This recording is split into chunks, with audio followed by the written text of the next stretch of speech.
जय श्री राम दोस्तों, मैं मनोज बेनीवाल। आप सभी का स्वागत है। आपकी जो आंसर की आने वाली है, जो आपका पटवार का 11 नंबर का जो पेपर हुआ था, उसी की आंसर की मैं आपको बताने यहाँ पर आया। देखिए दोस्तों, इसके अंदर हमारा पहला जो क्वेश्चन था, पहला क्वेश्चन क्या था? तो यहाँ पे हमारा पहला क्वेश्चन ये था दोस्तों, संविधान बनाते समय निम्नलिखित में से कौन सा आदर्श प्रस्तावना में शामिल नहीं किया गया था? स्वतंत्रता, समता, समाजवादी, न्याय। तो देखिए दोस्तों, जब हमने प्रस्तावना को शामिल किया था संविधान के अंदर, तो उसके अंदर स्वतंत्रता था, समता था, न्याय था, लेकिन कौन सा शब्द यहां पे नहीं था? तो वो कौन सा शब्द नहीं था? आपका समाजवादी शब्द नहीं था। समाजवादी शब्द की अगर बात करें तो दोस्तों, ये 42वां संविधान संशोधन, और 42वां संविधान संशोधन अपना कब हुआ था? 1976 में हुआ था। 42वें संविधान संशोधन को आज तक का सबसे विवादास्पद संविधान संशोधन भी कहा जाता है। इसे भारत का लघु संविधान भी कहा जाता है। तो 42वें संविधान संशोधन के दौरान आपने प्रस्तावना के अंदर पहली बार संशोधन करते हुए 3 शब्द जोड़े थे, जिसमें एक था आपका समाजवादी, एक था आपका पंथ निरपेक्ष,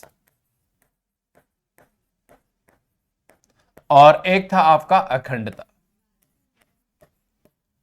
अब प्रस्तावना में आज तक की अगर बात करें, संशोधन कितनी बार हुआ था? प्रस्तावना में आज तक एक बार संशोधन हुआ, वो भी कब हुआ था? 1976 में हुआ था। अगला क्वेश्चन देखिए दोस्तों, आपका अगला क्वेश्चन क्या है? निम्नलिखित में से कौन सा राजनीतिक अधिकार नहीं है? राजनीतिक अधिकार की बात कर रहा है, यानी एक तो आपके संवैधानिक अधिकार होते हैं, एक राजनीतिक अधिकार होते हैं, और एक आपके मौलिक अधिकार होते हैं। तो अधिकार कितने प्रकार के होते हैं? 3, राजनीतिक, मौलिक और संवैधानिक। अब देखिए, इसमें राजनीतिक अधिकार नहीं है। मत देने का अधिकार तो ये आपका राजनीतिक अधिकार है। जीवन का अधिकार ये आपका मौलिक अधिकार है। चुनाव लड़ने का अधिकार ये आपका राजनीतिक अधिकार है। सरकार के अधिशासी निकायों के पास शिकायत करने का अधिकार ये भी आपका राजनीतिक अधिकार है। तो यहां पे देखिए दोस्तों, जीवन का अधिकार, जीवन का जो अधिकार है, आपके आंसर की में क्या दिया गया है? बी दिया गया है इसके अंदर, जीवन का अधिकार। तो जीवन जीने का जो अधिकार है, ये आपको मिलता है अनुच्छेद 21 में।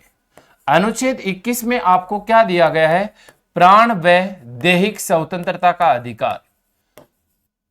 प्राण व दैहिक स्वतंत्रता का जो अधिकार है वो आर्टिकल 21 में है, जो किस प्रकार का अधिकार है? मौलिक अधिकार है। और यहां पे क्या पूछा गया? निम्नलिखित में से जो राजनीतिक अधिकार नहीं है, तो बाकी जो 3 बच गए, ये कौन से अधिकार है? राजनीतिक अधिकार है दोस्तों। आगे देखिए दोस्तों, अगला क्वेश्चन क्या है आपका?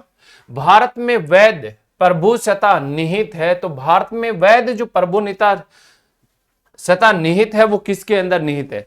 तो देखिए दोस्तों, इसके अंदर आपका जो 3 नंबर का क्वेश्चन है, 3 नंबर की क्वेश्चन की अगर बात करें, तो राष्ट्रपति में, न्यायपालिका में, मंत्रिमंडल में या संविधान में।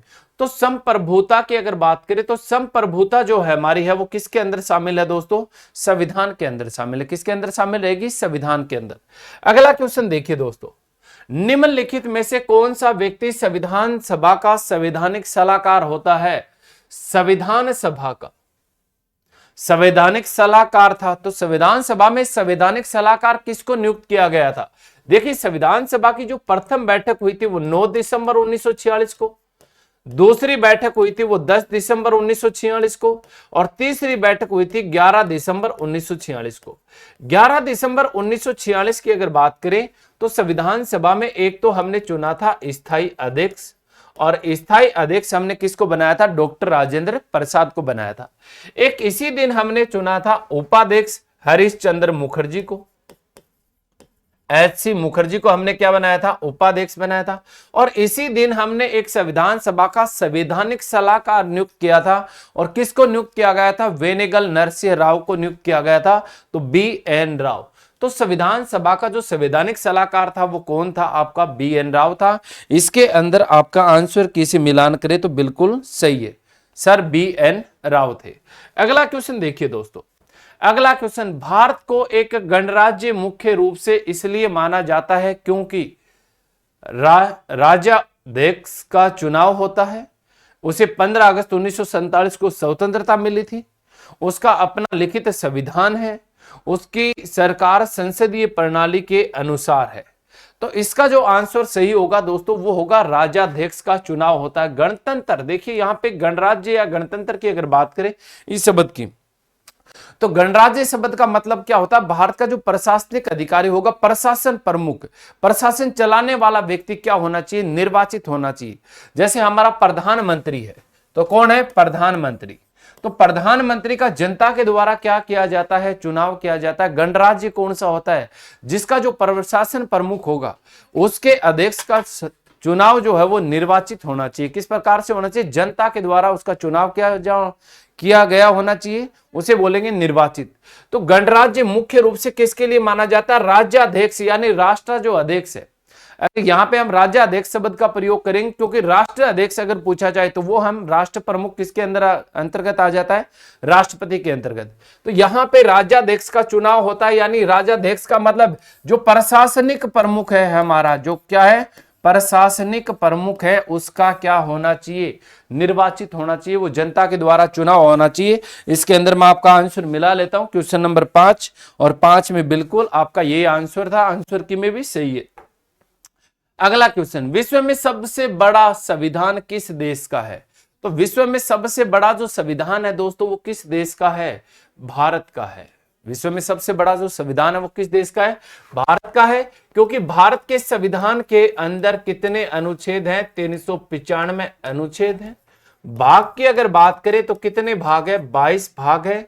और अनुसूचियों की अगर बात करें तो कितनी अनुसूचियां हैं भारतीय संविधान के अंदर? तो दोस्तों 12 आपके पास अनुसूचियां हैं। तो विश्व का सबसे बड़ा जो संविधान है वो किस देश का है? भारत का संविधान है। प्रश्न नंबर 6 में देखता हूं, बिल्कुल सही है दोस्तों। अगला देखिए दोस्तों 7, उच्च न्यायालय अथवा सर्वोच्च न्यायालय द्वारा किस समादेश को जारी करके किसी प्राधिकारी द्वारा न किया जा रहा कोई कार्य कराने के लिए बाध्य किया जा सकता है? ये यहां पे बात कर रहा है दोस्तों, ऐसी कौन सी जो रिट है जो उच्च न्यायालय या सर्वोच्च न्यायालय में आप जारी कर सकते हैं? कोई भी प्रशासनिक अधिकारी, कोई भी सरकारी कर्मचारी अपने पद पे रहते हुए कर्तव्यों का पालन नहीं करता है तो उसे पालन करने का जो आदेश दिया जाता है वो किस रिट के माध्यम से दिया जाता है? उत्प्रेषण लेख, बंदी प्रत्याक्षीकरण, परमादेश, अधिकार पर्चा। तो इसका आदेश देना, हम आदेश देते हैं। परमादेश का मतलब क्या होता है? हम आदेश देते हैं। कोई भी सरकारी कर्मचारी, ये केवल सरकारी कर्मचारी के खिलाफ आप ला सकते हैं। और अधिकार पर्चा वाली ये भी केवल सरकारी कर्मचारी के खिलाफ। बंदी प्रत्याक्षीकरण ये किसी के खिलाफ भी ला सकते हैं। उत्प्रेषण वाली अधीनस्थ न्यायालयों के ऊपर। अधीनस्थ न्यायालयों का मतलब जैसे सुप्रीम कोर्ट है वो किसके ऊपर जारी करेगा? हाई कोर्ट पे। हाई कोर्ट किसके ऊपर जारी कर सकता है? डिस्ट्रिक्ट कोर्ट के ऊपर। बंदी प्रत्याक्षीकरण 24 घंटे के अंदर अगर बंदी बनाए गए व्यक्ति को न्यायालय के अंदर पेश नहीं किया जाता है तो उसके लिए लाई जाती है। किसी भी कर्मचारी या किसी भी व्यक्ति के लिए लाई जा सकती है। परमादेश और अधिकार पर्चा ये केवल और केवल किस प्रकार के? सरकारी अधिकारी के खिलाफ लाई जा सकती हैं। परमादेश का मतलब कोई सरकारी कर्मचारी अपने पद पे रहते हुए कार्य कराने के लिए बाध्य किया जा सकता है। कोई भी अपने पद पे रहते हुए कर्तव्यों का पालन नहीं करता है तो परमादेश के माध्यम से उसे हाई कोर्ट या सुप्रीम कोर्ट के द्वारा क्या दिया जाएगा? आदेश दिया जाएगा। अधिकार पर्चा, कोई भी अगर गलत पद पे नियुक्ति हो जाती है, किसी व्यक्ति को अगर कोई गलत पद पे नियुक्ति कर देता है, किसी अयोग्य उम्मीदवार को किसी पद पे चयनित किया जाता है तो उससे अधिकार पर्चा पूछने का अधिकार, मतलब आपने किस योग्यता के आधार पर यह पद धारण किया है, तो ये भी हाई कोर्ट या सुप्रीम कोर्ट जारी करता है। केवल और केवल किस कर्मचारी के खिलाफ? सरकारी कर्मचारी के खिलाफ। तो साथ में आपका जो क्वेश्चन दिया हुआ है परमादेश बिल्कुल सही है दोस्तों। अगला क्वेश्चन, डॉक्टर बी.आर. अम्बेडकर ने संविधान का हृदय और आत्मा किसे कहा? समानता का अधिकार, शोषण के विरुद्ध अधिकार, संवैधानिक उपचारों का अधिकार, धर्म की स्वतंत्रता का अधिकार। तो डॉक्टर भीमराव अंबेडकर की अगर बात करें तो डॉक्टर भीमराव अंबेडकर ने किस अनुच्छेद को हृदय या आत्मा कहा था? संवैधानिक उपचारों का अधिकार आर्टिकल 32 को इसके द्वारा क्या कहा गया था? संविधान की आत्मा या हृदय कहा गया था। उसके बाद देखिए दोस्तों मैं मिलान कर लेता हूं, क्वेश्चन नंबर 8 में आपका संवैधानिक उपचारों का अधिकार बिल्कुल सही है। आगे देखते हैं दोस्तों, अगला क्वेश्चन क्या है? 9, भारतीय संविधान का कौन सा अनुच्छेद अस्पृश्यता का उन्मूलन करता है? अस्पृश्यता का अंत। तो किस अनुच्छेद के तहत अस्पृश्यता का अंत किया गया है? अस्पृश्यता का मतलब होता है छुआछूत के आधार पर किसी के साथ भेदभाव नहीं किया जा सकता। तो अनुच्छेद 14 की अगर बात करें तो अनुच्छेद 14 में क्या है? विधि के समक्ष समान या विधि के समान संरक्षण दिया गया है। अनुच्छेद 15 में धम जलज दिया गया है। धम जलज धर्म, मूलवंश, जन्म, लिंग, जन्म स्थान के आधार पर किसी के साथ भेदभाव नहीं किया जा सकता। अनुच्छेद 16 आपसे क्या कहता है कि लोक नियोजन कार्यों में, लोक नियोजन का मतलब होता है सरकारी अवसर में, सरकारी नौकरी में धम जलज के आधार पर किसी के साथ भेदभाव नहीं किया जा सकता। अनुच्छेद 17 क्या कहता है कि अस्पृश्यता का अंत छुआछूत के आधार पर किसी के साथ क्या नहीं किया जा सकता? भेदभाव नहीं किया जा सकता। तो दोस्तों इसका सही आंसर क्या रहेगा? डी रहेगा। एक बार मैं मिलान कर लेता हूं, क्वेश्चन नंबर 9 और क्वेश्चन नंबर 9 में बिल्कुल सी आपका आंसर रहेगा। अगला क्वेश्चन दोस्तों, निम्नलिखित में से भारत के संविधान का वह अनुच्छेद कौन सा है जो राज्य सरकारों को ग्राम पंचायत संगठित करने के निर्देश करता है? तो अनुच्छेद की बात करता तो मूल संविधान में ग्राम पंचायतों के गठन का उल्लेख केवल एक ही आर्टिकल में था दोस्तों, और वो था अपने नीति निर्देशक तत्व में। यहां पे देखिए निर्देशित करता है तो अनुच्छेद 32 में क्या दिया गया है? संवैधानिक उपचारों का अधिकार दिया गया है। अनुच्छेद 40 ग्राम पंचायतों के गठन करने का निर्देश देना, और ये अपना आंसर इसके अंदर क्या रहेगा? बी रहेगा। बिल्कुल मैं एक बार चेक कर लेता हूं, आपका आंसर बिल्कुल इसके अंदर क्वेश्चन नंबर कितना है? 10, और क्वेश्चन नंबर 10 के अंदर आपका क्या है? बी बिल्कुल सही है। आगे चलते हैं दोस्तों, क्वेश्चन नंबर 11, भारतीय संविधान नागरिकों के लिए आर्थिक न्याय किसके माध्यम से सुनिश्चित करता है? तो देखिए दोस्तों, सुनिश्चित करता की बात करें तो आर्थिक न्याय, राजनीतिक न्याय, सामाजिक न्याय। न्याय आपके पास कितने प्रकार का है? 3 प्रकार का है। एक तो आपके पास कौन सा है? आर्थिक, एक कौन सा है? राजनीतिक, और एक कौन सा आपके पास? सामाजिक। अब किसके माध्यम से सुनिश्चित करता है? मौलिक अधिकारों के माध्यम से, मौलिक कर्तव्यों के माध्यम से, प्रस्तावना के माध्यम से, राज्य के नीति निर्देशक तत्व सिद्धांतों के माध्यम से। तो यहां पे देखिए आर्थिक न्याय की बात की गई है, राजनीतिक और सामाजिक की बात नहीं की गई है। तो यहां पे देखिए दोस्तों, आर्थिक शब्द का प्रयोग, आर्थिक न्याय हमें कहां पे भी दिया गया है? प्रस्तावना में भी दिया गया है। और राज्य के नीति निर्देशक सिद्धांतों में आर्टिकल 38 में भी क्या है? आपका आर्थिक न्याय है। तो दोस्तों इसके अंदर आपका सी भी सही है और डी भी क्या है? सही है। तो ये मिलेगा आपको स्टार। क्या मिलता है आपको? स्टार मिलता है इसके अंदर। आंसर की में मैं आपका देख लेता हूं, आंसर की में भी स्टार लगा हुआ है इसके साथ, तो पहले से डी मान रखा वैसे तो। अगला क्वेश्चन देखिए दोस्तों, उपराष्ट्रपति पदेन अध्यक्ष होता है। तो उपराष्ट्रपति किस सदन का पदेन सभापति होता है? एक तो आर्टिकल आपके पास मिलेगा ऐसा 64 कि उपराष्ट्रपति है वो राज्यसभा का क्या होता है? पदेन सभापति होता है। यही बात आपको फिर से कहां पर भी मिल सकती है? आर्टिकल 88 में भी मिल सकती है कि उपराष्ट्रपति राज्यसभा का पदेन सभापति जरूर होता है, लेकिन ये इस सदन का क्या नहीं होता? सदस्य नहीं होता। आर्टिकल 97 की अगर बात करें तो उपराष्ट्रपति को राज्यसभा के पदेन सभापति के रूप में प्रति माह 4.5 लाख रुपए दिए जाते हैं, भारत की संचित निधि से दिए जाते हैं। तो इसके अंदर राज्यसभा का क्या रहेगा? पदेन सभापति रहेगा। आंसर की में आपका इसका आंसर क्वेश्चन नंबर 12 तो बिल्कुल सही है, राज्यसभा का पदेन सभापति होता है।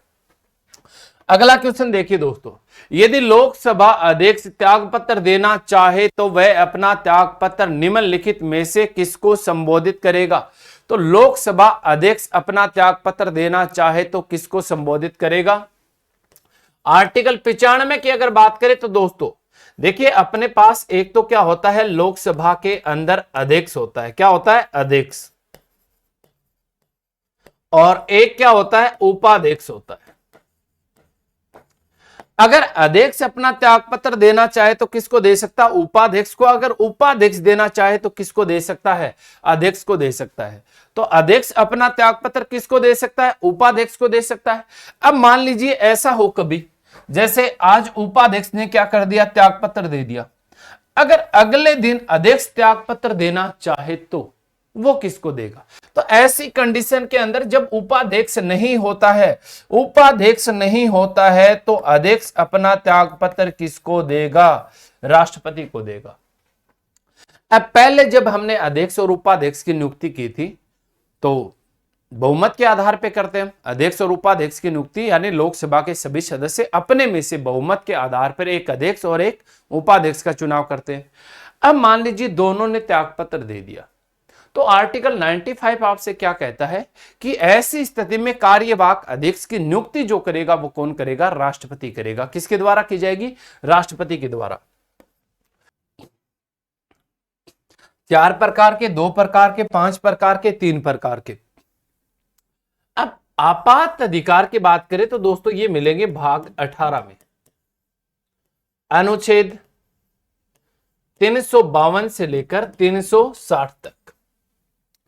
अब आपात अधिकार की अगर बात करें, एक तो है 352,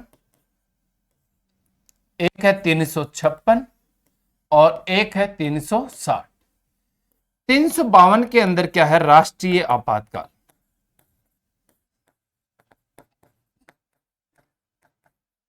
356 के अंदर क्या है? राज्य आपातकाल। और 360 के अंदर क्या है? वित्तीय आपातकाल।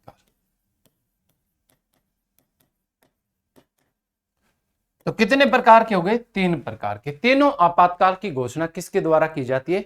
राष्ट्रपति के द्वारा की जाती है। तो 3 प्रकार के दोस्तों।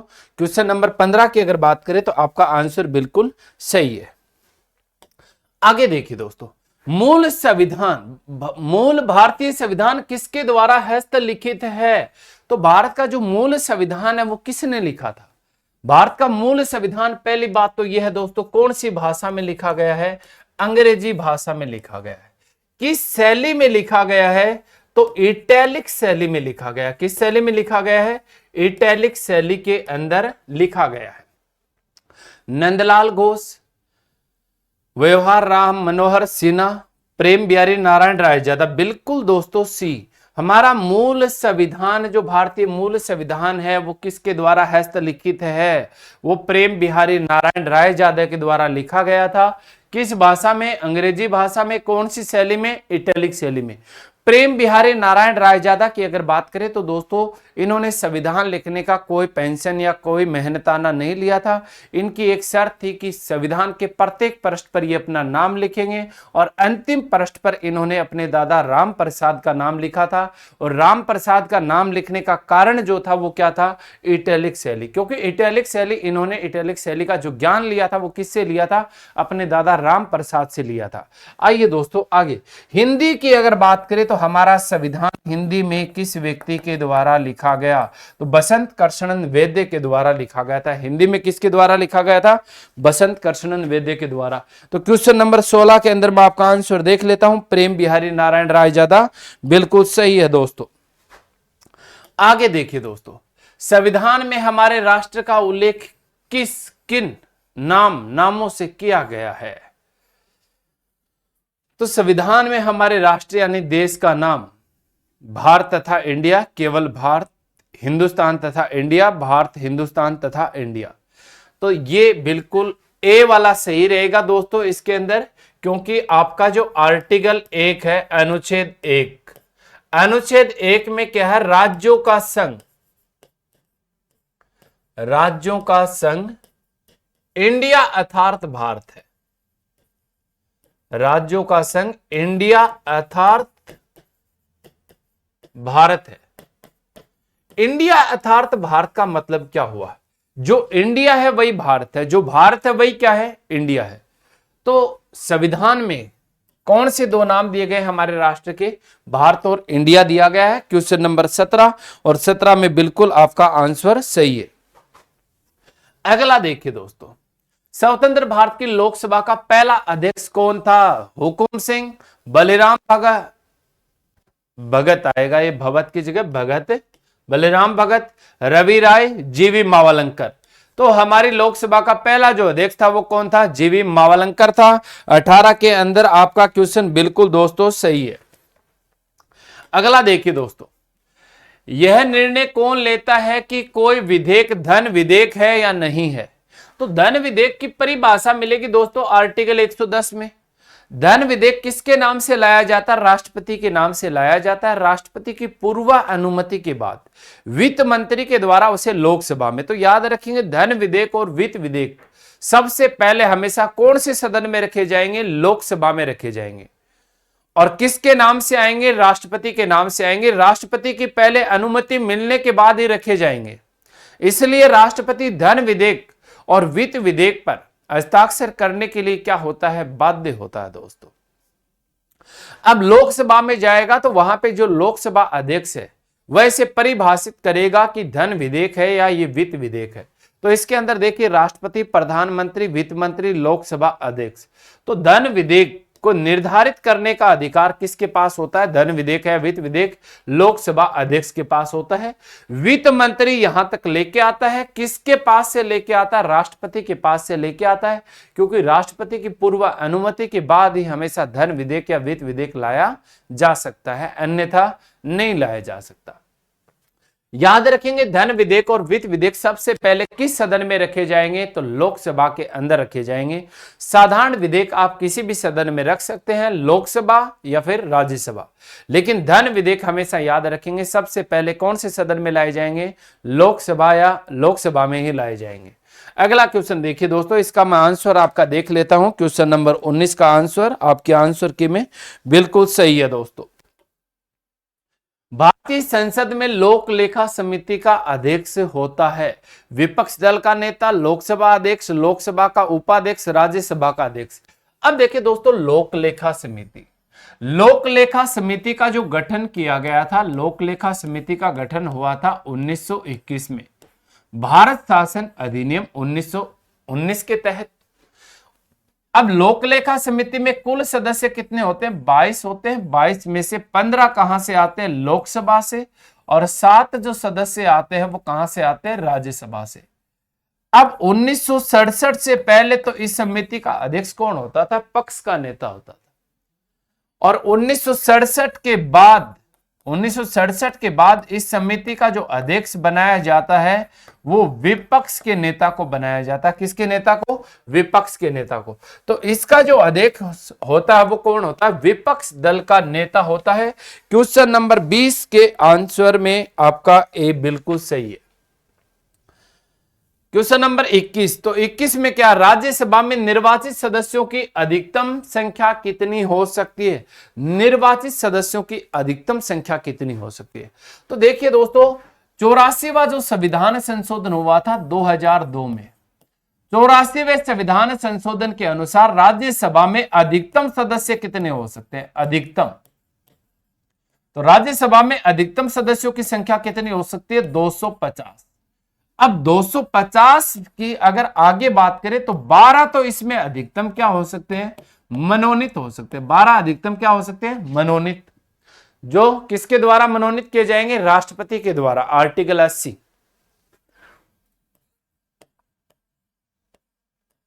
कि राज्यसभा में राष्ट्रपति 12 सदस्य मनोनीत कर सकता है, जिनका संबंध कला, साहित्य, समाज सेवा व विज्ञान से होता है। अब 250 में से 12 आपने निकाल लिए तो आपके पास किस प्रकार के सदस्य बच गए? निर्वाचित सदस्य।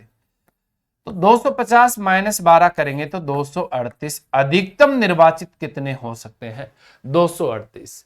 अब वर्तमान की अगर बात करें तो वर्तमान में अपने पास टोटल सदस्य कितने? 245। 245 में से 12 तो क्या है? मनोनीत है। और निर्वाचित यहां पर सदस्यों की संख्या कितनी बच गई? 233। अगर वर्तमान यहां पे कहता कि वर्तमान अधिकतम निर्वाचित वर्तमान निर्वाचित सदस्य कितने हैं, तो कितने आता है आंसर 233। इसने क्या पूछा, अधिकतम निर्वाचित सदस्य संख्या कितनी हो सकती है, तो 238 हो सकती है। क्वेश्चन नंबर 21 के अंदर आपका आंसर बिल्कुल सही है। आगे देखिए दोस्तों, लोकसभा का कार्यकाल कितनी बार 6 वर्ष तक बढ़ाया गया था, एक बार, 2 बार, 3 बार, कभी भी नहीं। तो 42वां संविधान संशोधन याद कर लीजिए दोस्तों, 42वां संविधान संशोधन 1976। 42वें संविधान संशोधन के माध्यम से लोकसभा और विधानसभाओं का कार्यकाल कितने वर्ष के लिए बढ़ाया गया था, 1 वर्ष के लिए बढ़ाया गया था, यानी 5 वर्ष से बढ़ाकर कितना कर दिया गया था, 6 वर्ष कर दिया गया था। क्योंकि उस समय हमारे देश के अंदर आपातकाल के अंदर क्या लागू था, आपातकाल लागू था। तो कितनी बार बढ़ाया गया, एक बार। क्वेश्चन नंबर 22, और 22 में आपका आंसर है ए, बिल्कुल सही है। अगला क्वेश्चन देखिए, शक्तियों का विभाजन और स्वतंत्र न्यायपालिका किसकी दो महत्वपूर्ण विशेषताएं हैं। शक्तियों का विभाजन और स्वतंत्र न्यायपालिका किसकी दो महत्वपूर्ण विशेषताएं, सरकार का लोकतांत्रिक स्वरूप, सरकार का संघीय स्वरूप, सरकार का समाजवादी स्वरूप, सरकार का एकात्मक स्वरूप। तो सरकार का संघीय स्वरूप, ये शक्तियों का विभाजन और स्वतंत्र न्यायपालिका की दो महत्वपूर्ण विशेषताएं हैं दोस्तों। तो इसका आंसर क्या आपका बी है। 23 के अंदर मैं चेक कर लेता हूं, बिल्कुल सही है दोस्तों। क्वेश्चन नंबर 24, क्वेश्चन नंबर 24 की अगर बात करें, निम्नलिखित में से कौन सा विषय संघ सूची के अंतर्गत समाविष्ट नहीं है। देखो दोस्तों, पहली तो बात यह है कि संघ सूची हो, राज्य सूची हो या समवर्ती सूची हो, इनके सभी आप विषय याद कर नहीं सकते। लेकिन आप आज तक के एग्जाम के आए हुए क्वेश्चन अगर उठाएंगे तो इतना आसान क्वेश्चन आता, उसे आप देखते ही अंदाजा लगा सकते हैं। तो देखिए दोस्तों, पुलिस, जनगणना, भू आगम, लोक स्वास्थ्य और सफाई का प्रबंधन। तो जनगणना जो है, जनगणना कौन सी सूची का विषय है दोस्तों, संघ सूची का विषय। किसका है, जनगणना संघ सूची का विषय है। मैं एक बार मिला लेता हूं, क्वेश्चन नंबर 24 में आपका बिल्कुल बी, बिल्कुल सही है। अगला देखिए दोस्तों, संविधान की व्याख्या कौन करता है। तो संविधान की व्याख्या विधानमंडल, कार्यपालिका, न्यायपालिका, राष्ट्रपति। अब विधानमंडल तो संविधान की व्याख्या कर नहीं सकता, कार्यपालिका संविधान को क्या करती है, कानून को लागू करती है, और उसका निर्माण कौन करती है, विधायिका। और कार्यपालिका का जो प्रमुख होता है वो कौन होता है, राष्ट्रपति। तो व्याख्या कौन करेगी, न्यायपालिका करेगी। कौन करेगी, न्यायपालिका। संविधान की व्याख्या करने के लिए हमने किसका गठन किया हुआ है, न्यायपालिका का गठन किया हुआ है। देखिए दोस्तों, सरकार के 3 पार्ट बने हुए हैं। एक तो अपने पास होती है कार्यपालिका, एक अपने पास होती है व्यवस्थापिका, या इसे हम बोल सकते हैं विधायिका, एक अपने पास होती है न्यायपालिका।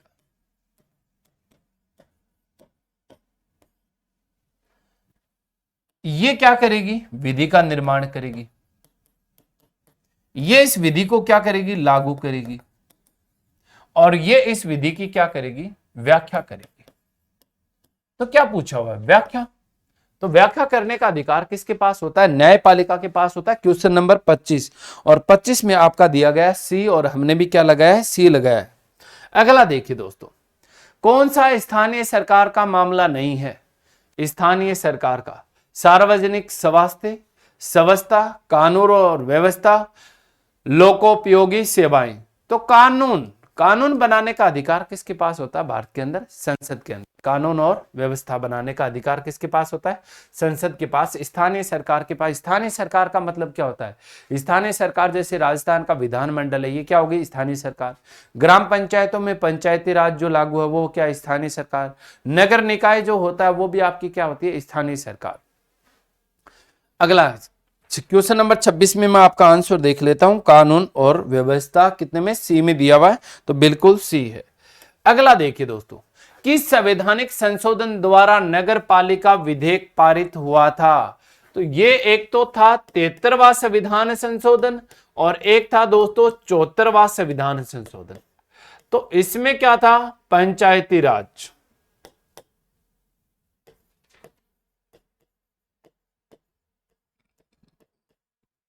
और इसमें क्या था, नगर निकाय। ये भी त्रिस्तरीय है और ये वाला भी त्रिस्तरीय है। पंचायती राज में ग्राम पंचायत सबसे छोटे स्तर पे, पंचायत समिति, उसके बाद आपकी आती है जिला परिषद। यहां पे नगर पालिका, नगर परिषद और नगर निगम, ये आपके नगर निकाय। तो नगर निकायों को संवैधानिक दर्जा किस संविधान संशोधन में दिया गया था, 74वां संविधान संशोधन। क्वेश्चन नंबर 27 में हमने क्या लगाया, डी, और क्वेश्चन नंबर 27 में यहां पर भी क्या लगा हुआ है, डी लगा हुआ है। अब देखिए दोस्तों क्वेश्चन नंबर 28, चतुर्थ स्तंभ किसको निर्दिष्ट करता है, लोकमत को, वाणिज्य मंडल को, समाचार पत्र को, राजनीतिक पार्टी को। अब चतुर्थ स्तंभ यानी संविधान के आपके टोटल 5 स्तंभ है। संविधान के टोटल कितने स्तंभ है दोस्तों, 5 स्तंभ है। 5 स्तंभ कौन कौन से,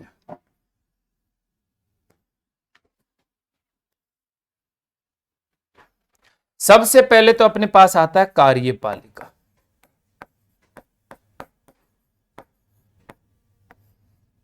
फिर अपने पास आती है विधायिका या व्यवस्थापिका, फिर अपने पास आती है न्यायपालिका। तो ये तो संविधान के 3 स्तंभ हो गए। चौथा है मीडिया यानी समाचार पत्र,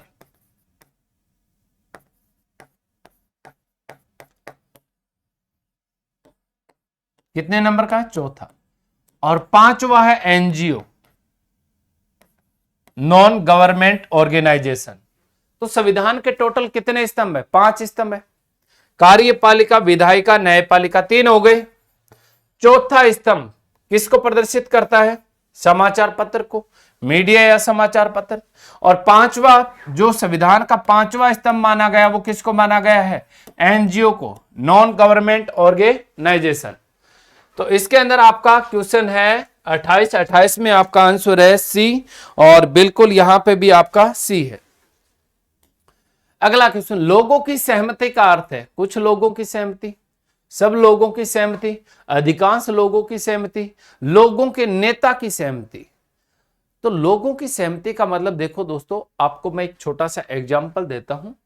जैसे आपके क्षेत्र में क्या हो रहे हैं, चुनाव, और चुनाव के दौरान आपके पास 2 उम्मीदवार हैं। उम्मीदवार कितने हैं, 2। अब वहां की क्या है, जनता। जनता का मतलब लोग वहां के। अब एक तो चुनाव के अंदर ए और एक बी, 2 उम्मीदवार हैं अलग अलग पार्टियों से। अब ऐसा तो है नहीं कि सब लोगों ने ए को वोट दे दिया या फिर सब लोगों ने बी को वोट दे दिया, ऐसा तो नहीं हो सकता। कुछ लोगों की सहमति। अब कुछ लोगों की सहमति जिसे मिलेगी उसे हम क्या नहीं बनाएंगे, नेता नहीं बनाएंगे हमारा। तो अधिकांश लोगों की सहमति, अधिकांश लोग इनमें से जैसे इसको वोट देंगे।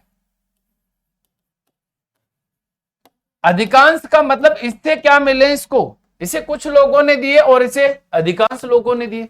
तो सब लोगों ने भी एक को नहीं दिए वोट, कुछ लोगों ने किसको दिए, ए को, और उससे ज्यादा लोगों ने किसको दे दिए, बी को दे दिए वोट। तो अब अधिकांश लोगों की सहमति को ही क्या माना जाता है, लोगों की सहमति का अर्थ माना जाता है दोस्तों। तो लोगों की सहमति का अर्थ क्या होता है कि अधिकांश लोग जिसके साथ हैं उस व्यक्ति को सहमति से क्या कर लिया जाता है, निर्वाचित कर लिया जाता है। तो इसके अंदर आपका आंसर क्या रहेगा, अधिकांश लोगों की सहमति। तो क्वेश्चन नंबर कितना था, 29, और 29 में आपका आंसर है सी। तो बिल्कुल सी हमने यहां पे लगा रखा है। अगला क्वेश्चन, सूचना का अधिकार अधिनियम किस वर्ष पारित हुआ था, 2005। ये रहा 2005, बी के अंदर सूचना का अधिकार है 2005, तो इसके अंदर भी बी दे रखा और हमने भी बी पे लगाया। अगला क्वेश्चन देखिए दोस्तों, भारत में लौकिक सार्वभौमिकता है क्योंकि संविधान की प्रस्तावना प्रारंभ होती है। तो संविधान की प्रस्तावना किन शब्दों से प्रारंभ होती है, संविधान की प्रस्तावना किस शब्दों से, हम भारत के लोग, बिल्कुल पहली बात में मिल गया हमें, जनता को के जनतंत्र, जनता को लोकतंत्र, प्रजातंत्र ये भारत, तो हम भारत के लोग, हमारी प्रस्तावना की जो शुरुआत होती है वो किन शब्दों से होती है? हम भारत के लोग। और ये हमने कहां से लिया है? यूएनओ की प्रस्तावना से लिया था हमने। किसकी प्रस्तावना से लिया? यूएनओ की प्रस्तावना से लिया था हमने। या फिर हम कह सकते हैं कि ये लाइन है, ये प्रस्तावना का पहला जो वाक्य है, ये हमने अमेरिका से लिया है। हम भारत के लोग भी। ए, और कितने नंबर का क्वेश्चन है? 31 में आपका ए बिल्कुल सही है दोस्तों। अगला क्वेश्चन, संविधान के अनुच्छेद 1 में भारत को क्या कहा गया है? यह क्वेश्चन मैं आपको आज की क्लास में, इसी क्लास में पहले बता चुका हूं कि आर्टिकल 1 में क्या कहता है कि राज्यों का संघ इंडिया अर्थात भारत है। देखो, पहले हमें पूछा गया था कि राष्ट्र को किन किन नामों से संबोधित किया गया है, किन किन नामों का उल्लेख किया गया है। तो इंडिया अर्थात भारत, जो इंडिया है वही भारत है। कौन है इंडिया? राज्यों का संघ है। राज्यों का संघ इंडिया अर्थात क्या है? भारत है। किसी भी क्षेत्र को भारत से अलग होने की परमिशन नहीं है। तो आर्टिकल 1 में क्या दिया गया? राज्यों का संघ इंडिया अर्थात भारत है। क्वेश्चन नंबर 32 के अंदर आपका डी बिल्कुल सही है दोस्तों। आगे देखिए दोस्तों, क्वेश्चन नंबर 33, संविधान के किस अनुच्छेद में संविधान के संशोधन की प्रक्रिया, संविधान संशोधन प्रक्रिया, संविधान के संशोधन की प्रक्रिया हमने कौन से देश के संविधान से ली है? अफ्रीका से।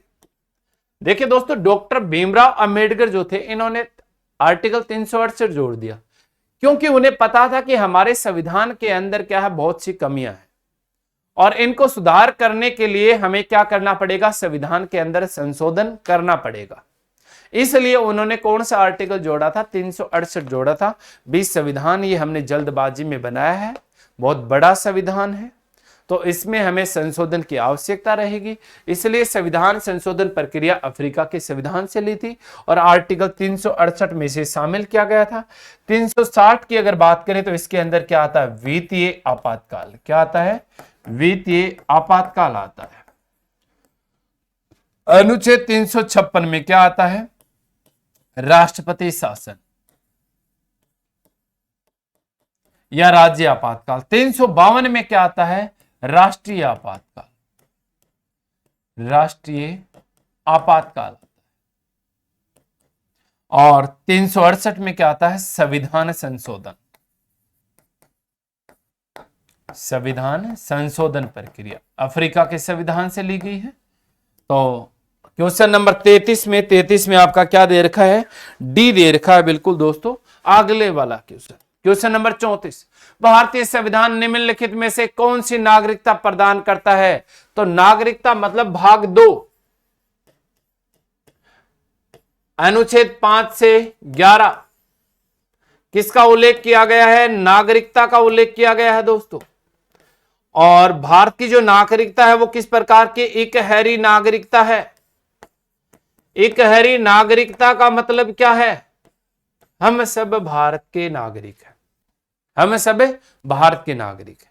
आप ये नहीं कह सकते कि हम राजस्थान के नागरिक हैं, हम हरियाणा के नागरिक हैं, हम उत्तर प्रदेश के नागरिक हैं। हम सब कहां के नागरिक हैं? भारत के नागरिक हैं। तो हमारी जो है वो किस प्रकार की नागरिकता? इकहरी नागरिकता है। कौन से देश के संविधान से ली थी हमने? ब्रिटेन के संविधान से ली थी। एकल नागरिकता है। दोहरी नागरिकता जम्मू कश्मीर की हुआ करती थी दोस्तों, धारा 370 के अनुसार। और दोहरी नागरिकता हमने उस समय जो ली थी वो हमने अमेरिका से ली थी। अमेरिका का सिस्टम थोड़ा सा उल्टा है दोस्तों। हमने, हमारे संघ ने किन का निर्माण किया? राज्यों का निर्माण किया है। हमारे जो राज्य बने वो किससे बने हैं? संघ से बने हैं। ये हमारा मान लीजिए यहां पे क्या है? संघ है।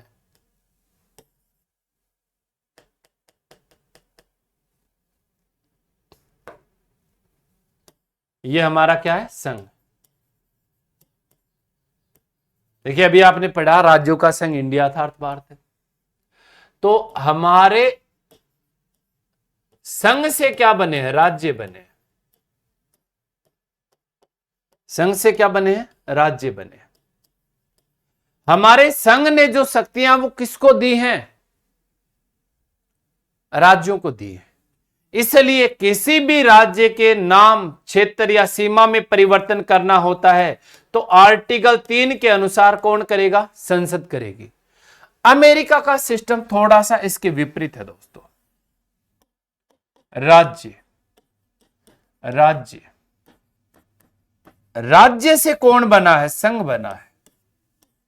राज्य से कौन बना है? संघ बना है। अब हमारे वाले में क्या है? संघ से क्या बना है? राज्य बना है। तो हमारा संघ राज्य की नाम या सीमा या क्षेत्र में परिवर्तन कर सकता है, किसी एक राज्य से 2 राज्य बना सकता है। अब अमेरिका पहले क्या थे? राज्य। राज्यों को मिलाकर क्या बनाया गया? संघ बनाया गया। तो क्या संघ के अंदर इतनी पावर है कि वो अब राज्यों में विभाजन कर दे? नहीं, क्योंकि राज्यों ने शक्तियां किसको दी हैं? संघ को दी हैं अमेरिका में। और हमने हमारे वाले में क्या? संघ ने शक्तियां किसको दी हैं? राज्यों को दी हैं। तो अमेरिका किसी राज्य की सीमा या नाम में परिवर्तन नहीं कर सकता, क्योंकि वो राज्यों से क्या बना है? संघ बना है। और हमारे वाला क्या? संघ ने किसका निर्माण किया है? अलग अलग राज्यों का क्या किया है? निर्माण किया है। तो हमारे वाली संघ सरकार है, वो किसी राज्य के नाम क्षेत्र में परिवर्तन कर सकती है, सीमा में परिवर्तन कर सकती है, या एक राज्य से 2 राज्यों का निर्माण कर सकती है। अमेरिका की दोहरी नागरिकता है। अब जैसे ये कैलिफोर्निया है,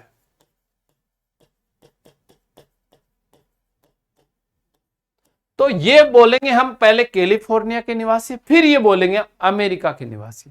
और यहां वाले सबको क्या बोलना पड़ेगा? कि हम सब भारत के नागरिक हैं। तो हमारी जो नागरिकता है वो किस प्रकार की है? इकहरी नागरिकता है। 34 में बिल्कुल दोस्तों सही है, एकल नागरिकता ए में। अगला क्वेश्चन देखिए दोस्तों, नीति निर्देशक तत्व सिद्धांत है, भाग 4 में है। अनुच्छेद 36 से 51 तक है। कहां से लिए गए हैं? आयरलैंड से लिए गए हैं। वाद योग्य है? वाद योग्य नहीं है। मौलिक अधिकार है? इनमें से कोई नहीं है, ये वाद योग्य नहीं है। नीति निर्देशक तत्व क्या है? आपके वाद योग्य नहीं है। मौलिक अधिकार आपके क्या है? वाद योग्य है दोस्तों। नीति निर्देशक तत्वों को वाद योग्य का मतलब क्या? इन्हें न्यायालय में आप चुनौती नहीं दे सकते, और मौलिक अधिकारों को आप न्यायालय के अंदर क्या दे सकते हैं? चुनौती दे सकते हैं। तो नीति निर्देशक तत्व क्या नहीं है? वाद योग्य नहीं है, क्योंकि इन्हें आप न्यायालय में चुनौती नहीं दे सकते। मौलिक अधिकार है वो आपके वाद योग्य है, उन्हें आप हनन होने पर न्यायालय के अंदर चुनौती दे सकते हैं। क्वेश्चन नंबर 35 और 35 के अंदर आपका जो आंसर है वो क्या है? इसके अंदर बी है। अगला क्वेश्चन देखिए दोस्तों, राजस्थान की कार्यपालिका का संवैधानिक प्रमुख कौन होता है? तो राजस्थान की कार्यपालिका का संवैधानिक प्रमुख आर्टिकल 154 कौन होता है? राज्यपाल। ये रहा राज्यपाल। मुख्य सचिव राष्ट्रपति। राष्ट्रपति देश में होता है। संघ की कार्यपालिका का संवैधानिक प्रमुख कौन होता है? राष्ट्रपति होता है। और राज्यों में कार्यपालिका का संवैधानिक प्रमुख कौन होता है? राज्यपाल होता है। वहां पे अगर देखना चाहेंगे तो आर्टिकल 53, आर्टिकल 53 में क्या है कि संघ के कार्यपालिका का संवैधानिक प्रमुख राष्ट्रपति है। आर्टिकल 154 में क्या है? राज्य की कार्यपालिका का प्रमुख राज्यपाल होता है। प्रशासनिक प्रमुख मुख्यमंत्री, और वहां पे प्रशासनिक प्रमुख कौन होता है? अपना प्रधानमंत्री होता है। क्वेश्चन नंबर 36 के अंदर आपकी आंसर की मिला लेता हूं मैं, डी बिल्कुल सही है दोस्तों। अनुच्छेद 356 के तहत राज्य में आपातकाल लागू होने पर राज्य का शासन किसके नियंत्रण में होता है? तो जैसे ही हम आर्टिकल 356 लागू करेंगे, यानी क्या लागू हो गया? राष्ट्रपति शासन।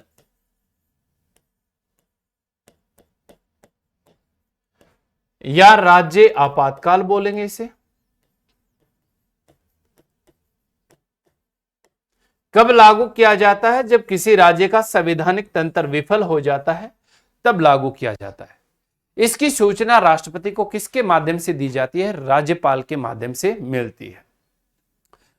अब केंद्र वाले राजस्थान में अगर मान लीजिए तो राजस्थान या राज्य के किसी भी राज्य का एग्जाम्पल लेते हैं, तो केंद्र का एक आदमी होता है जिसकी नियुक्ति राष्ट्रपति के द्वारा की जाती है आर्टिकल 155 में। तो वो व्यक्ति कौन होता है? राज्यपाल होता है। तो शासन किसके नियंत्रण में आ जाता है? राज्यपाल के नियंत्रण में आ जाता है। क्वेश्चन नंबर 37 और 37 में आपका आंसर है सी, बिल्कुल सही है। अगला क्वेश्चन, राजस्थान के संदर्भ में निम्न में से असंगत युग्म कौन सा है? प्रथम विधानसभा अध्यक्ष तारा भंडारी, सर्वाधिक कार्यकाल वाले मुख्यमंत्री मोहनलाल सुखाड़िया, प्रथम निर्वाचित मुख्यमंत्री टीकाराम पालीवाल, प्रथम मुख्य सचेतक मथुरा दास माथुर। तो दोस्तों इसमें से मुझे गलत लग रहा, प्रथम विधानसभा अध्यक्ष ये आपका नरोत्तम लाल जोशी था, नरोत्तम लाल जोशी। तो प्रथम विधानसभा अध्यक्ष कौन था आपका? नरोत्तम लाल जोशी था। तो ये असंगत है दोस्तों, ये बात जमने वाली नहीं है, गलत है ये बात। प्रथम विधानसभा अध्यक्ष आपका कौन था? नरोत्तम लाल जोशी था। तो 38 में ए में मिला लेता हूं, बिल्कुल ए है आपका इसके अंदर। अगला क्वेश्चन देखिए दोस्तों, क्वेश्चन नंबर 39। क्वेश्चन नंबर 39 के अंदर आपका संविधान के अनुच्छेद 164(1) के अनुसार राजस्थान के मुख्यमंत्री का होता है निर्वाचित, चयनित, मनोनीत, नियुक्त। निर्वाचित, तो निर्वाचन, यहां पे निर्वाचन कौन करेगा? जनता करेगी, लेकिन उस समय क्या वो विधानसभा सदस्य है। चयनित नहीं, बिल्कुल भी नहीं। मनोनीत माना हुआ नहीं होता। नियुक्ति, तो आर्टिकल 164 फर्स्ट में मुख्यमंत्री की नियुक्ति होती है। क्या होती है? नियुक्ति। और मुख्यमंत्री की नियुक्ति किसके द्वारा की जाती है? राज्यपाल के द्वारा। किस प्रकार के व्यक्ति को मुख्यमंत्री बनाया जाता है? जो विधानसभा में बहुमत दल प्राप्त नेता होता है। विधानसभा में क्या होता है? बहुमत दल प्राप्त नेता होता है, उस व्यक्ति को आप क्या बनाएंगे? मुख्यमंत्री बनाएंगे। अब अगर किसी भी दल के पास पूर्णतया बहुमत नहीं है तो या तो बड़े दल के नेता को या फिर बड़े गठबंधन के नेता को राज्यपाल अपनी स्वेच्छा से क्या बना सकता है? मुख्यमंत्री बना सकता है, लेकिन अगले 1 माह के अंदर उसे बहुमत पारित करना होता है। तो इसका आपका आंसर रहेगा डी, नियुक्ति। तो आर्टिकल 164 फर्स्ट में क्या होती है? मुख्यमंत्री की नियुक्ति होती है। क्वेश्चन नंबर 39 में आपका आंसर डी बिल्कुल सही है। आगे देखिए, संविधान के राज्य के मुख्यमंत्री का कर्तव्य निर्धारित है। संविधान में राज्य के मुख्यमंत्री का कर्तव्य निर्धारित है आर्टिकल 163, आर्टिकल 213, आर्टिकल 157, आर्टिकल 167। तो मुख्यमंत्री का जो कर्तव्य है दोस्तों वो आर्टिकल 167 में मिलेगा आपको।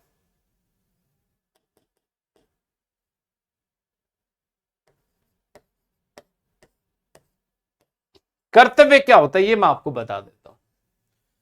यहां पे तो मुख्यमंत्री का, और आर्टिकल 78 की अगर बात करेंगे तो यहां पे पीएम प्रधानमंत्री का कर्तव्य मिलेगा दोस्तों।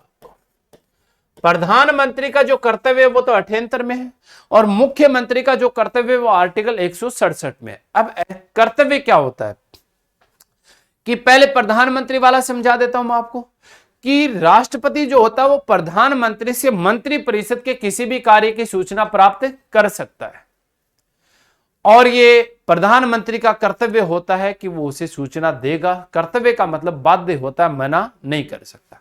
यही कर्तव्य यहां पे उसी के अनुरूप, वहां पे प्रधानमंत्री है तो यहां पे मुख्यमंत्री, वहां पे राष्ट्रपति है तो यहां पे राज्यपाल। तो राज्यपाल राज्य की मंत्रिपरिषद के किसी भी कार्य की सूचना मुख्यमंत्री से प्राप्त कर सकता है, और मुख्यमंत्री का एक कर्तव्य बनता है कि वो उसे सूचना देगा, यानी सूचना देने के लिए क्या है? बाध्य है, मना नहीं कर सकता। दूसरा कर्तव्य क्या होता है कि मंत्रिपरिषद की बैठकों की जो अध्यक्षता करेगा वो कौन करेगा? मुख्यमंत्री करेगा। मुख्यमंत्रियों के विभाग जो चयन करेगा वो कौन करेगा? मुख्यमंत्री करेगा, ये उसका कर्तव्य है। लेकिन चयन मुख्यमंत्री करेगा, लेकिन मंत्रियों की नियुक्ति मुख्यमंत्री के परामर्श से किसके द्वारा की जाएगी? राज्यपाल के द्वारा की जाएगी। तो मुख्यमंत्री के जो कर्तव्य है वो आर्टिकल 167 में है। 40 में आपका आंसर मैं देख लेता हूं, 40 के अंदर दिया हुआ है, इसके अंदर आपका डी, तो बिल्कुल सही है।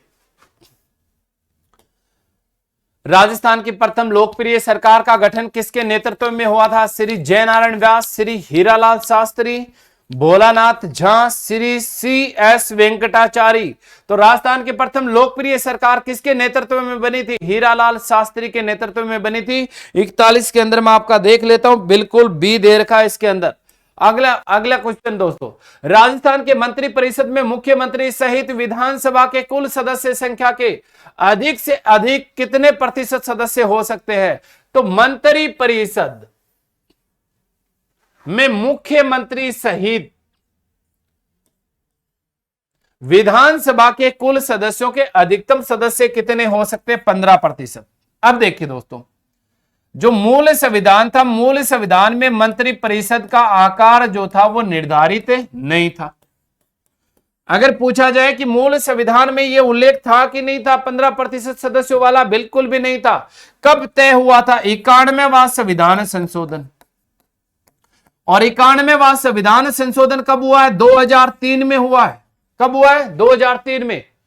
अब मंत्री परिषद में अधिकतम सदस्यों की संख्या किसके ऊपर डिपेंड करती है? विधानसभा के कुल सदस्यों की। और विधानसभा के कुल सदस्यों की अधिकतम कितने प्रतिशत हो सकती है? 15%।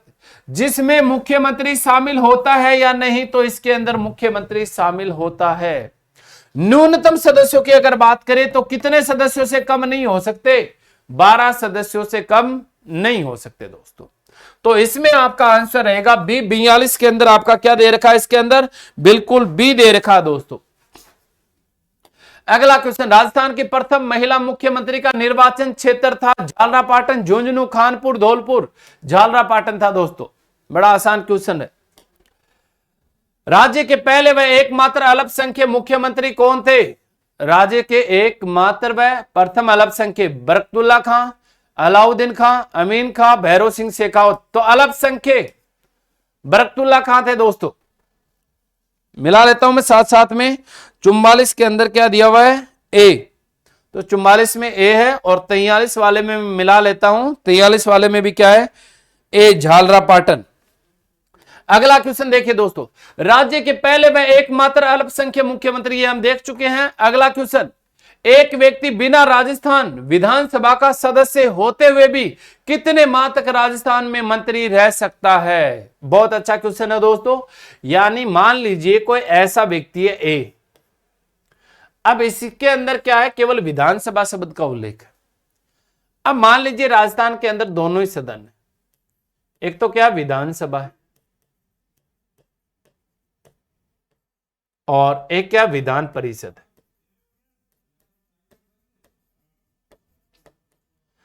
अब ये ए व्यक्ति है, ना तो ये विधानसभा का सदस्य ना ये विधान परिषद का सदस्य है। पहला क्वेश्चन तो यह है कि क्या इसे हम मंत्री बना सकते हैं? तो बिल्कुल ऐसे व्यक्ति को हम मंत्री बना सकते हैं। तो ऐसे व्यक्ति को हम क्या बना सकते हैं? मंत्री बना सकते हैं दोस्तों। लेकिन शर्त क्या रहेगी कि अगले 6 माह के अंदर उसे किसी भी सदन की सदस्यता प्राप्त करनी होगी। कितने माह के अंदर? 6 माह के अंदर, चाहे वो विधानसभा का बने या विधान परिषद का बने। अब राजस्थान के अंदर तो केवल क्या विधानसभा है, तो यहां पे केवल किस शब्द का? राजस्थान के साथ तो विधानसभा। अब अगले 6 माह के अंदर उसे विधानसभा का सदस्य बनना पड़ेगा।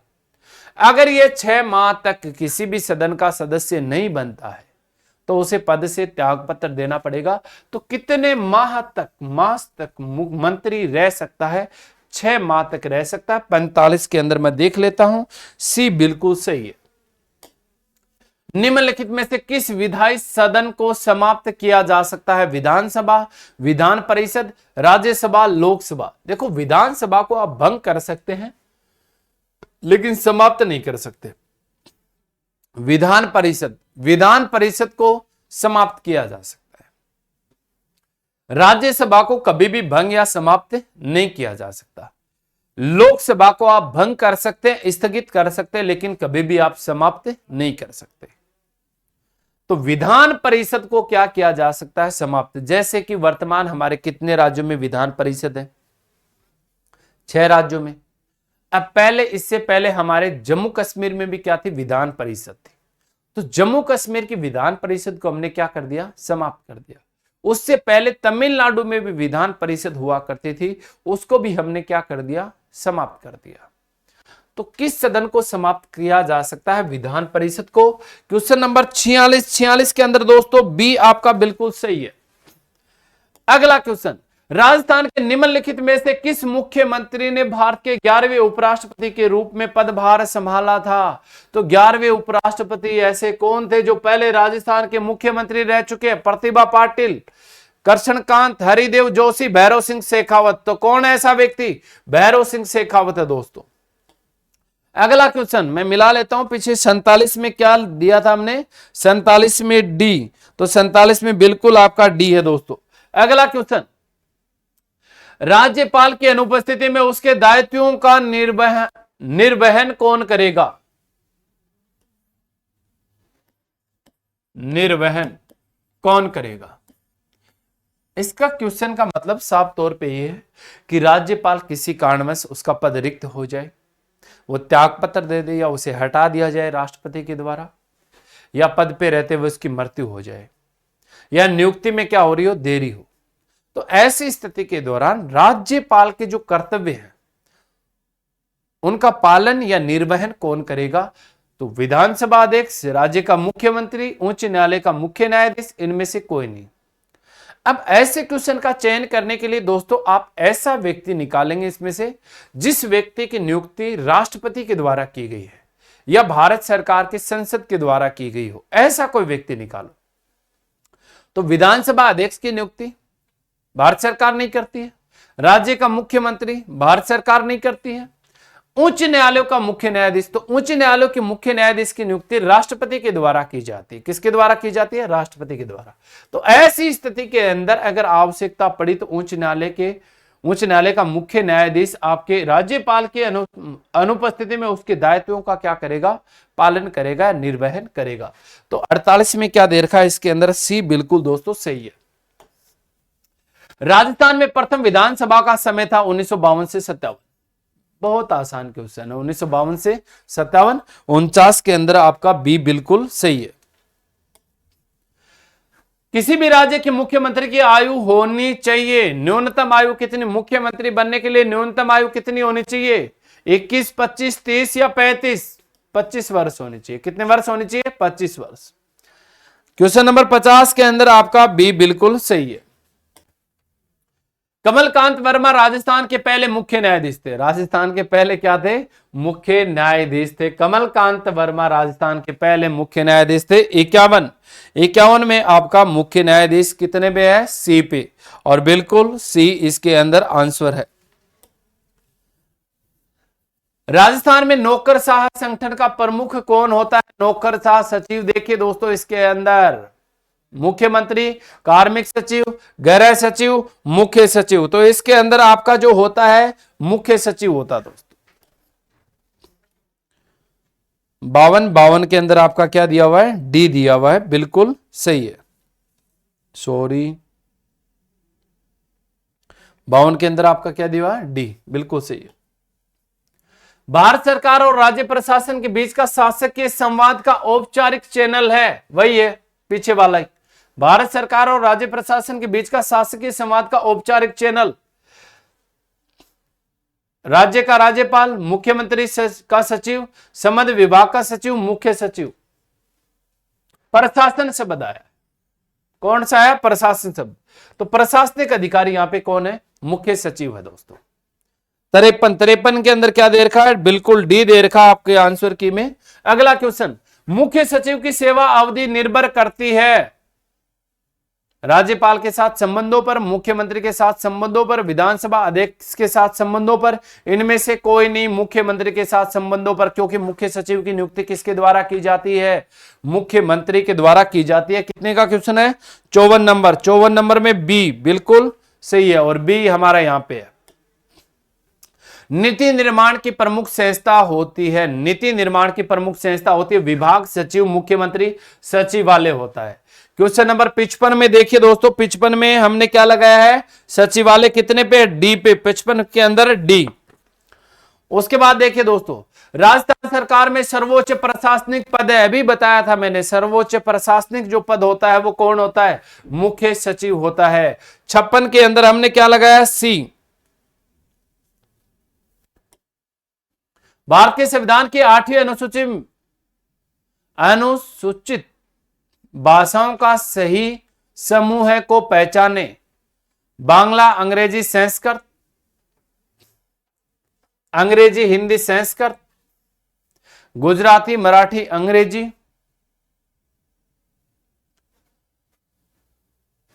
अब इनमें से एक निकाल दो दोस्तों। अंग्रेजी है ही नहीं, इसमें अंग्रेजी, इसमें अंग्रेजी, तो अंग्रेजी 8वीं अनुसूची के अंदर नहीं है।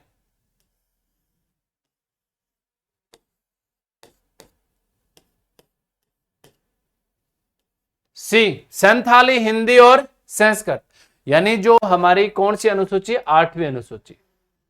पहले कितनी भाषाएं थी? 14 भाषाएं थी।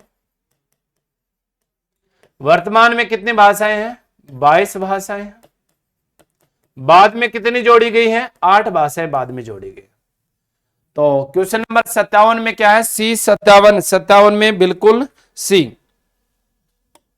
अगला क्वेश्चन, निम्नलिखित में से कौन सा कार्य कलेक्टर का नहीं होता? भू राजस्व का एकत्रीकरण, कानून व्यवस्था का रखरखाव, आयकर का एकत्रीकरण, भू दस्तावेजों का रखरखाव। आयकर, ये कलेक्टर का कार्य नहीं होता। 58 के अंदर क्या दे रखा है? इसके अंदर सी दे रखा बिल्कुल, और हमने भी क्या लगाया? सी लगाया दोस्तों। राजस्थान के उपनिवेशन का मुख्य कार्य है रिहायशी भूखंड उपलब्ध कराना, सरकार द्वारा भूमि अधिग्रहण करना, सिंचाई सुविधाएं उपलब्ध कराना, भूमि आवंटन करना। तो उपनिवेशक का मुख्य कार्य है भूमि आवंटन करना। 59 के अंदर आपका क्या दे रखा है? इसके अंदर डी दे रखा, और हमने भी किसके ऊपर लगाया? डी के ऊपर ही लगाया। जिला स्तर पर मुख्य चुनाव अधिकारी के रूप में जिलाधीश कहलाता है। रिटर्निंग ऑफिसर कहां पे? इसके मजिस्ट्रेट, जिलाधीश, आयुक्त, रिटर्निंग ऑफिसर कहलाता है। 60 के अंदर हमने क्या लगाया है? रिटर्निंग ऑफिसर कितने पे? डी पे। नायब तहसीलदार किसके नियंत्रण में कार्य करता है? तो दोस्तों तहसीलदार के नियंत्रण में कार्य करेगा उपखंड अधिकारी, सदर कानून गो, ऑफिस कानून गो, तहसीलदार। तो किसके नियंत्रण में कार्य करेगा? तहसीलदार। बड़े आसान क्वेश्चन आपके। क्वेश्चन नंबर 61 में क्या दे रखा है? इसके अंदर 61 क्वेश्चन नंबर 61 में तहसीलदार बिल्कुल डी पे सही है। जिलाधीश जब राजस्व वसूली का कार्य करता है उसे क्या कहते हैं? जिलाधीश जब राजस्व वसूली का कार्य करता है तो उसे क्या कहते हैं? मजिस्ट्रेट, विकास अधिकारी, कलेक्टर, रिटर्निंग ऑफिसर। ये कार्य किसका होता है? कलेक्टर का। तो क्या कहेंगे उसे? कलेक्टर कहेंगे। कितना? 62 में क्या दे रखा आपका? हमने सी बिल्कुल हमने सी लगाया है। सूचना का अधिकार अधिनियम 2005 का मुख्य उद्देश्य क्या है? राजनीतिक सुधार, कानूनी सुधार, सामाजिक एकता, पारदर्शी प्रशासन। पारदर्शी प्रशासन। 63 के अंदर क्या दे रखा है? डी बिल्कुल हमने भी किस पे लगाया? डी पे लगाया दोस्तों। सूचना का अधिकार अधिकांश 2005 के तहत, अधिनियम 2005 के तहत प्रत्येक सरकारी विभाग में इस हेतु नियुक्ति प्राधिकारी है। तो सूचना का अधिकार,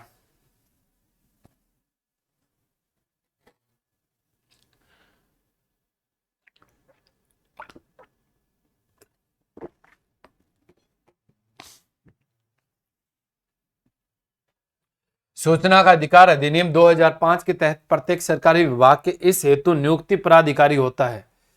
लोक सूचना आयुक्त, लोक सूचना सचिव, लोक सूचना अधिकारी। तो इसे हम क्या बोलेंगे? लोक सूचना अधिकारी बोलेंगे। 64 के अंदर हमने किस पे लगाया?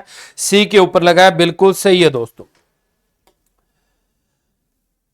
क्वेश्चन नंबर 65, निम्न में से किसमें सूचना के प्रदान किए जाने से छूट है? ऐसी सूचना जिसके प्रकटन से भारतीय संप्रभुता और अखंडता पर प्रतिकूल प्रभाव पड़े। बिल्कुल सही है। राज्य सुरक्षा पर प्रतिकूल प्रभाव पड़े, यह भी सही है। रणनीति, वैज्ञानिक या आर्थिक हित में ना हो, बिल्कुल ये भी सही है। उपरोक्त सभी है दोस्तों, इसके अंदर सभी सही है। क्वेश्चन नंबर 65, और 65 के अंदर आपका क्या दे रखा है? डी। हमने भी किसके ऊपर लगाया? डी के ऊपर। ग्राम पंचायत में जन्म मृत्यु प्रमाण पत्र कौन जारी करता है? वार्ड पंच, पटवारी, सरपंच, ग्राम विकास अधिकारी। कौन जारी करता है? ग्राम विकास अधिकारी। 66 के अंदर हमने क्या लगाया है? डी, और यहां पर भी क्या है? डी। पंचायत राज अधिनियम के अनुसार सरपंच, उप सरपंच व वार्ड पंच अपना त्यागपत्र किसको देंगे? जिला कलेक्टर को, खंड विकास अधिकारी को, उपखंड अधिकारी को, जिला प्रमुख को। तो ये अपना त्यागपत्र किसको देते हैं? उपखंड अधिकारी को देते हैं। क्वेश्चन नंबर, सॉरी दोस्तों, ये खंड विकास अधिकारी को देते हैं। क्वेश्चन नंबर 67, और 67 में बी हमने किसके ऊपर लगाया? बी के ऊपर, बिल्कुल सही है। अगला क्वेश्चन, कौन सी भारतीय संविधान की विशेषता है? यह सबसे विशाल है, यह लचीला भी है, इसमें अनेक देशों के संविधान के प्रावधानों को लिया गया है। यानी हमारे संविधान को बनाते समय कितने देशों के संविधान का अवलोकन किया गया था? 60 देशों के संविधान का अवलोकन किया गया है।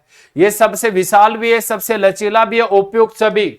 68 की अगर बात करें तो 68 के अंदर आपका क्या आंसर है? हमने किस पे लगाया? डी के ऊपर, बिल्कुल सही है। कौन सा भारतीय संविधान का लक्षण नहीं है? संघात्मक व्यवस्था, द्विसदनीय विधानमंडल, संवैधानिक परिषद, न्यायिक पुनरावलोकन। तो द्विसदनीय विधानमंडल है, संघात्मक व्यवस्था है, द्विसदनीय विधानमंडल है, विधानसभा और विधान परिषद, संवैधानिक परिषद नहीं है, न्यायिक पुनरावलोकन आर्टिकल 137 में है जो हमने अमेरिका से लिया है। तो इसके अंदर आपका सही आंसर क्या रहेगा? सी। ये लक्षण नहीं है हमारे संविधान का। संवैधानिक परिषद 69 में इसमें सी, हमने भी किसके ऊपर लगाया? सी। अगला क्वेश्चन, हमारे संविधान की प्रस्तावना में उल्लेख नहीं है न्याय का, प्रतिष्ठा की, समानता का, भ्रातृत्व का। प्रस्तावना में न्याय है 3 प्रकार का, अवसर की समानता है, प्रतिष्ठा की समानता है, भ्रातृत्व है, आपसी भाईचारा है, वयस्क मताधिकार। तो हमारी प्रस्तावना के अंदर किसका उल्लेख नहीं है? वयस्क मताधिकार का उल्लेख नहीं। क्वेश्चन नंबर 70 में डी।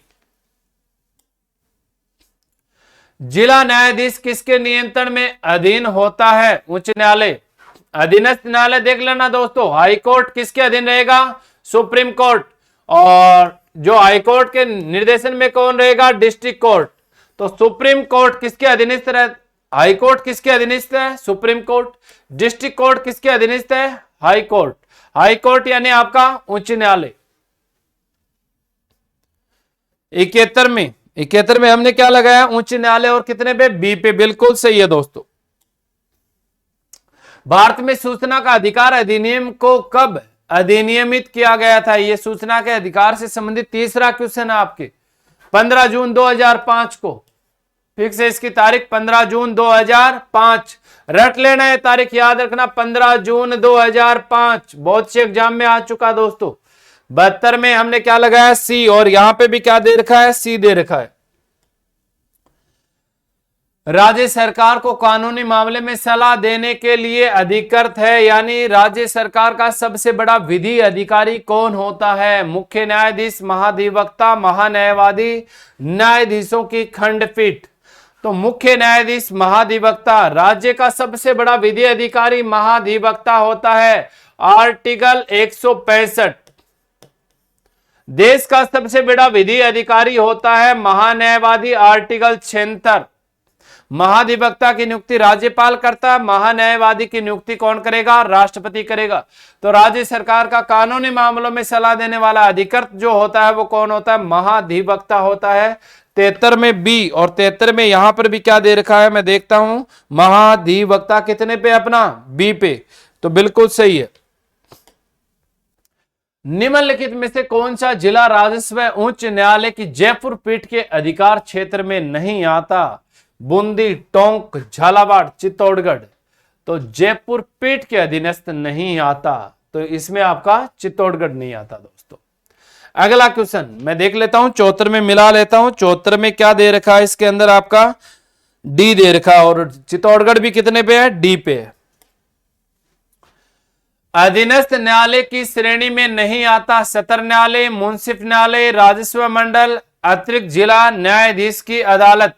राजस्व मंडल नहीं आता दोस्तों। 75 में क्या लगाया हमने, राजस्व मंडल कितने पे है, सी पे।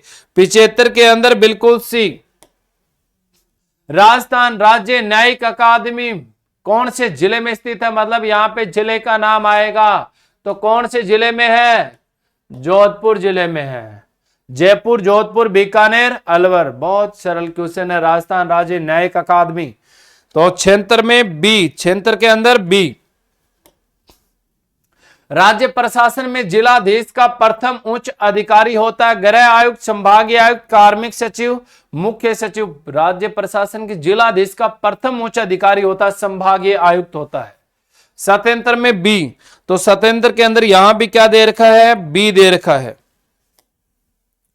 राज्य के मुख्य सचिव को अवशिष्ट वसीयतदार कहा जाता है, जिसका अर्थ है वह ऐसे सभी कार्य करता है जो विशिष्ट रूप से किसी सचिव को आवंटित नहीं किए जाते हैं।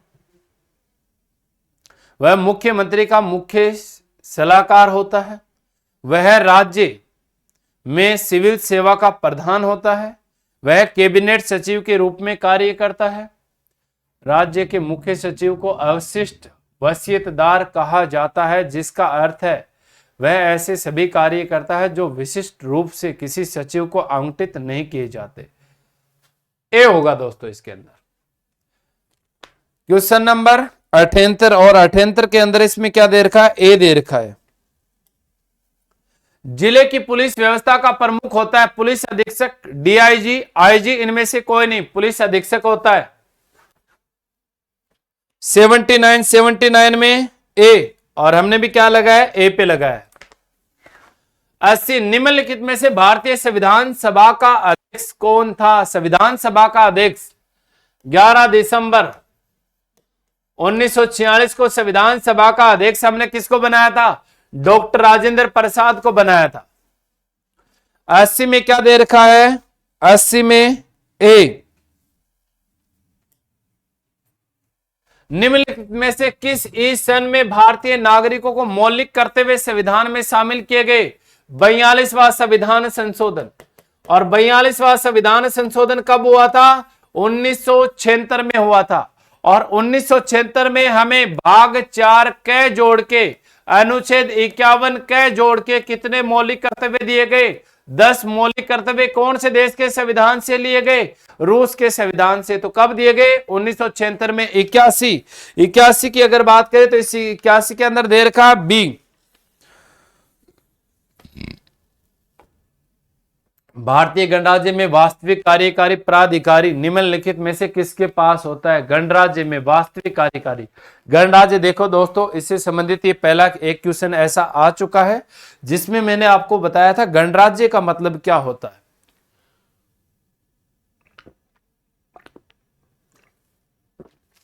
तो गणराज्य का मतलब क्या होता है कि देश का जो प्रशासनिक प्रमुख होता है वो क्या होना चाहिए, निर्वाचित होना चाहिए। प्रधानमंत्री, राष्ट्रपति, नौकरशाही, मंत्री परिषद। तो इसके अंदर आपका आंसर क्या रहेगा, ए रहेगा, प्रधानमंत्री। 82 में 82 की अगर बात करें तो हमने क्या लगाया है, प्रधानमंत्री, और प्रधानमंत्री ए में दे रखा है। 83 अब तक भारतीय संविधान की उद्देशिका, उद्देशिका का मतलब प्रस्तावना,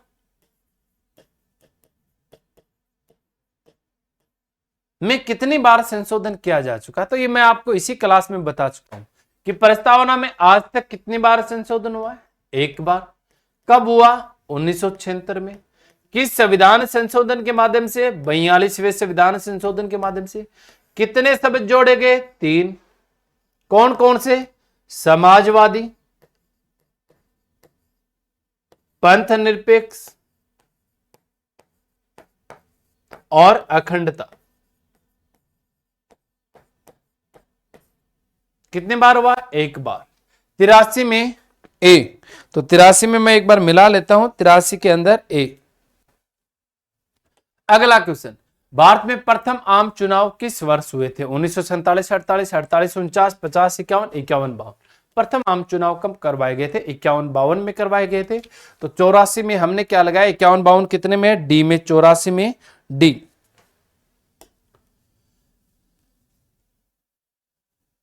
हमारे संवैधानिक इतिहास में 26 नवंबर 1949 महत्वपूर्ण दिन है, क्योंकि भारत में इस दिन पूर्ण स्वतंत्रता की शपथ ली थी।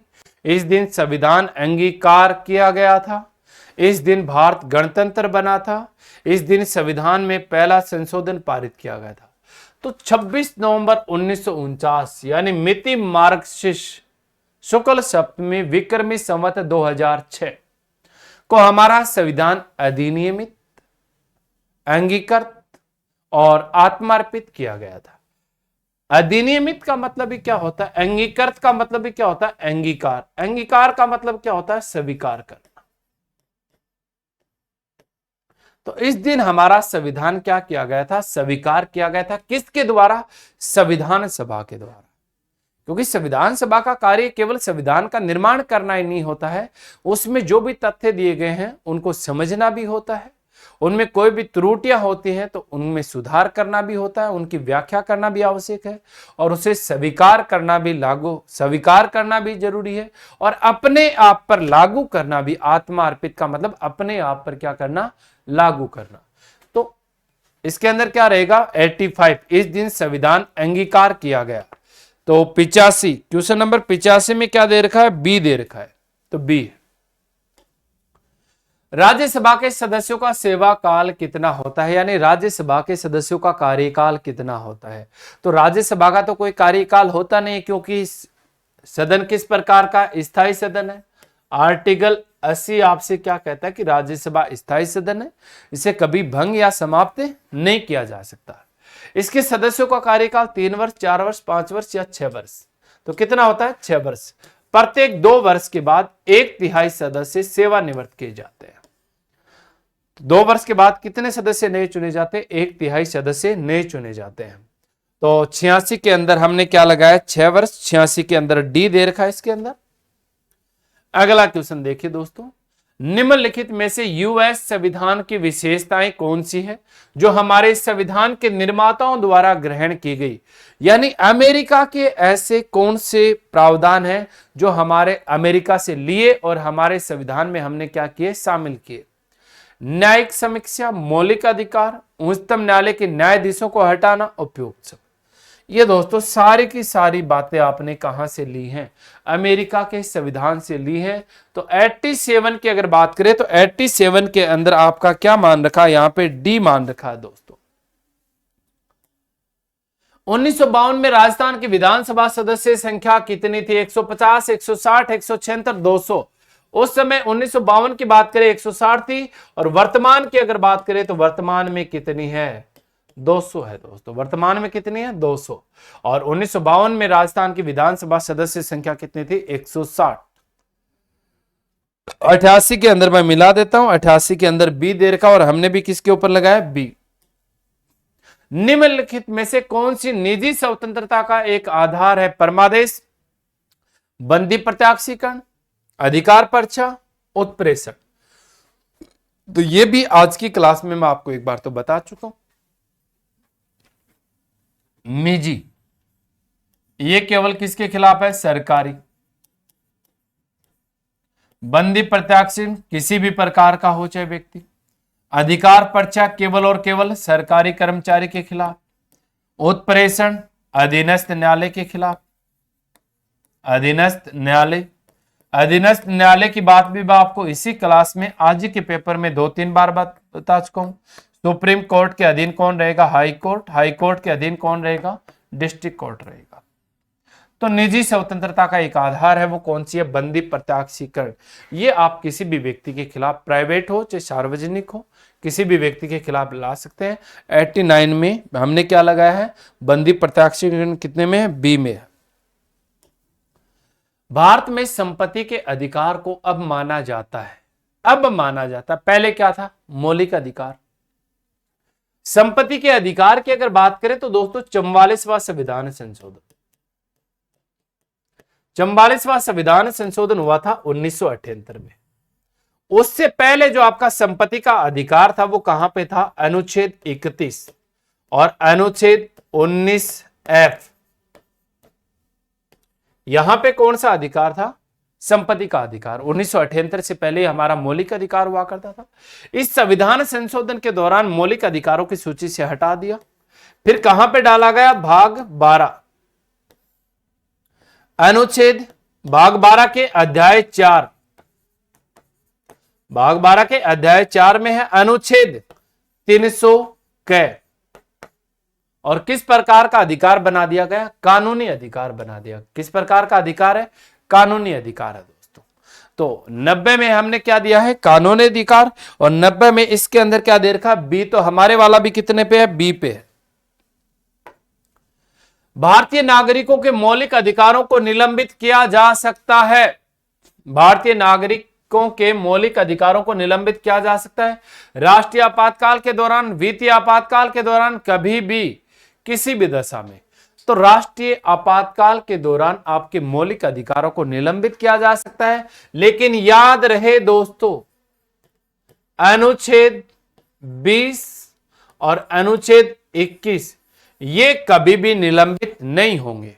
कब के बाद है ये बात प्रावधान? 1978 में 44वां संविधान संशोधन हुआ था कि 1978 के बाद आर्टिकल 20 और आर्टिकल 21 में दी गई मौलिक स्वतंत्रताओं को आप कभी भी निलंबित नहीं कर सकते। निलंबित करने का जो अधिकार होता है वो किसके पास होता है? राष्ट्रपति। आर्टिकल 359 आपसे क्या कहता है? कि राष्ट्रपति मौलिक अधिकारों को निलंबित कर सकता है। 44वां संविधान संशोधन 1978 के अनुसार राष्ट्रपति किसी भी प्रकार के आपातकाल के दौरान 20 व 21 में दी गई मौलिक स्वतंत्रताओं को निलंबित नहीं कर सकता। तो राष्ट्रीय आपातकाल के दौरान मौलिक अधिकारों को क्या किया जा सकता है? निलंबित। 91 की अगर बात करें तो 91 में दे रखा ए, बिल्कुल सही है। राज्य के नीति निर्देशक सिद्धांत के साथ भारतीय संविधान का कौन सा भाग संबंधित है? यह भी बात बता चुका हूं मैं तो आपको क्वेश्चनों की व्याख्या करते करते। भाग 4 अनुच्छेद 36 से 51। नीति निर्देशक तत्व कौन से देश के संविधान से लिए गए हैं? आयरलैंड। और आज की क्लास में क्वेश्चन आया था इसी पेपर में कि वाद योग्य है या नहीं है? तो बिल्कुल नहीं है। इनके ऊपर वाद विवाद नहीं किया जा सकता।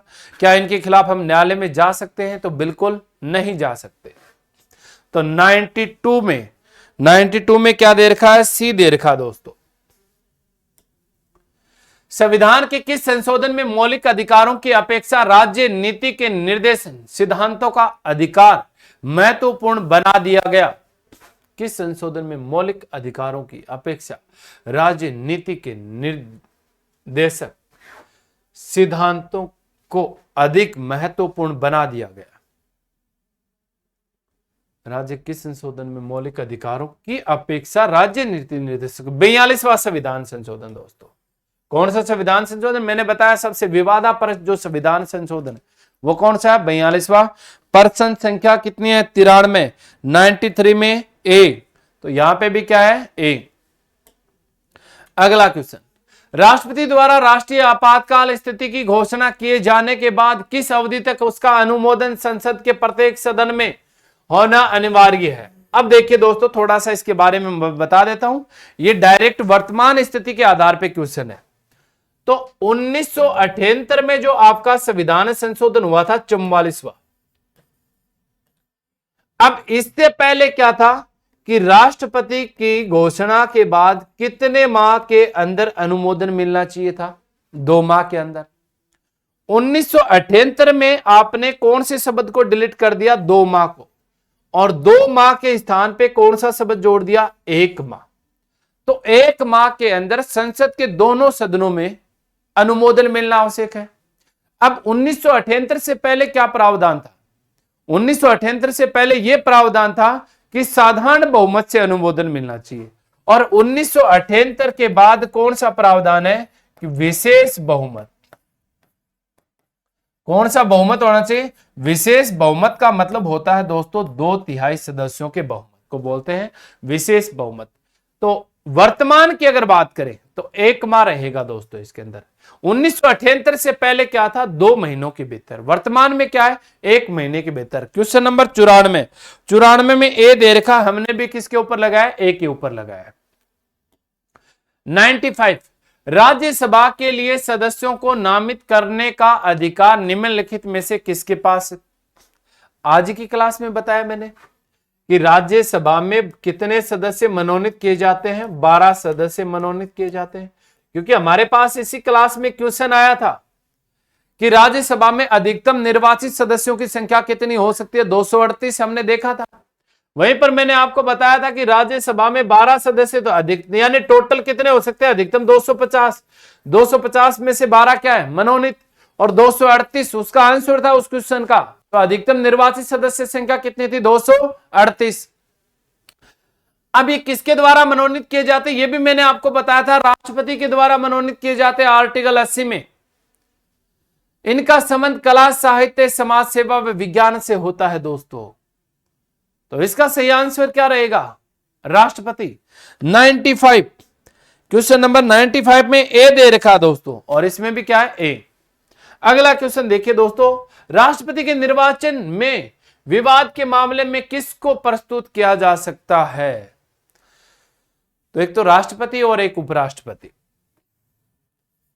अनुच्छेद 71, राष्ट्रपति व उपराष्ट्रपति के निर्वाचन से संबंधित अगर कोई भी वाद विवाद होता है तो वो डायरेक्ट उसका निपटारा कौन करेगा? सुप्रीम कोर्ट करेगा, सर्वोच्च न्यायालय करेगा। याद रखना, राष्ट्रपति और उपराष्ट्रपति कौन करेगा? भारत का उच्चतम न्यायालय, सर्वोच्च न्यायालय करेगा। 96 में सी। 96 कहां है? 96 में सी। अगला क्वेश्चन, राष्ट्रपति संविधान के किस अनुच्छेद के अंतर्गत राष्ट्रीय आपात स्थिति घोषित कर सकता है? यह भी मैं आपको आज की क्लास में व्याख्या करते समय बताया था कि उस समय हमारे पास क्वेश्चन था संविधान संशोधन प्रक्रिया किस आर्टिकल में है। ऑप्शन में 352, 356, 360 और 368 थे। तो राष्ट्रीय आपातकाल मैंने बताया कौन से आर्टिकल में? 352 में। राज्य आपातकाल 356 में, वित्तीय आपातकाल 360 में, और संविधान संशोधन प्रक्रिया 368 में। तो यहां पे क्या दे दिया? आर्टिकल 352 कौन सा आपातकाल है? राष्ट्रीय आपातकाल।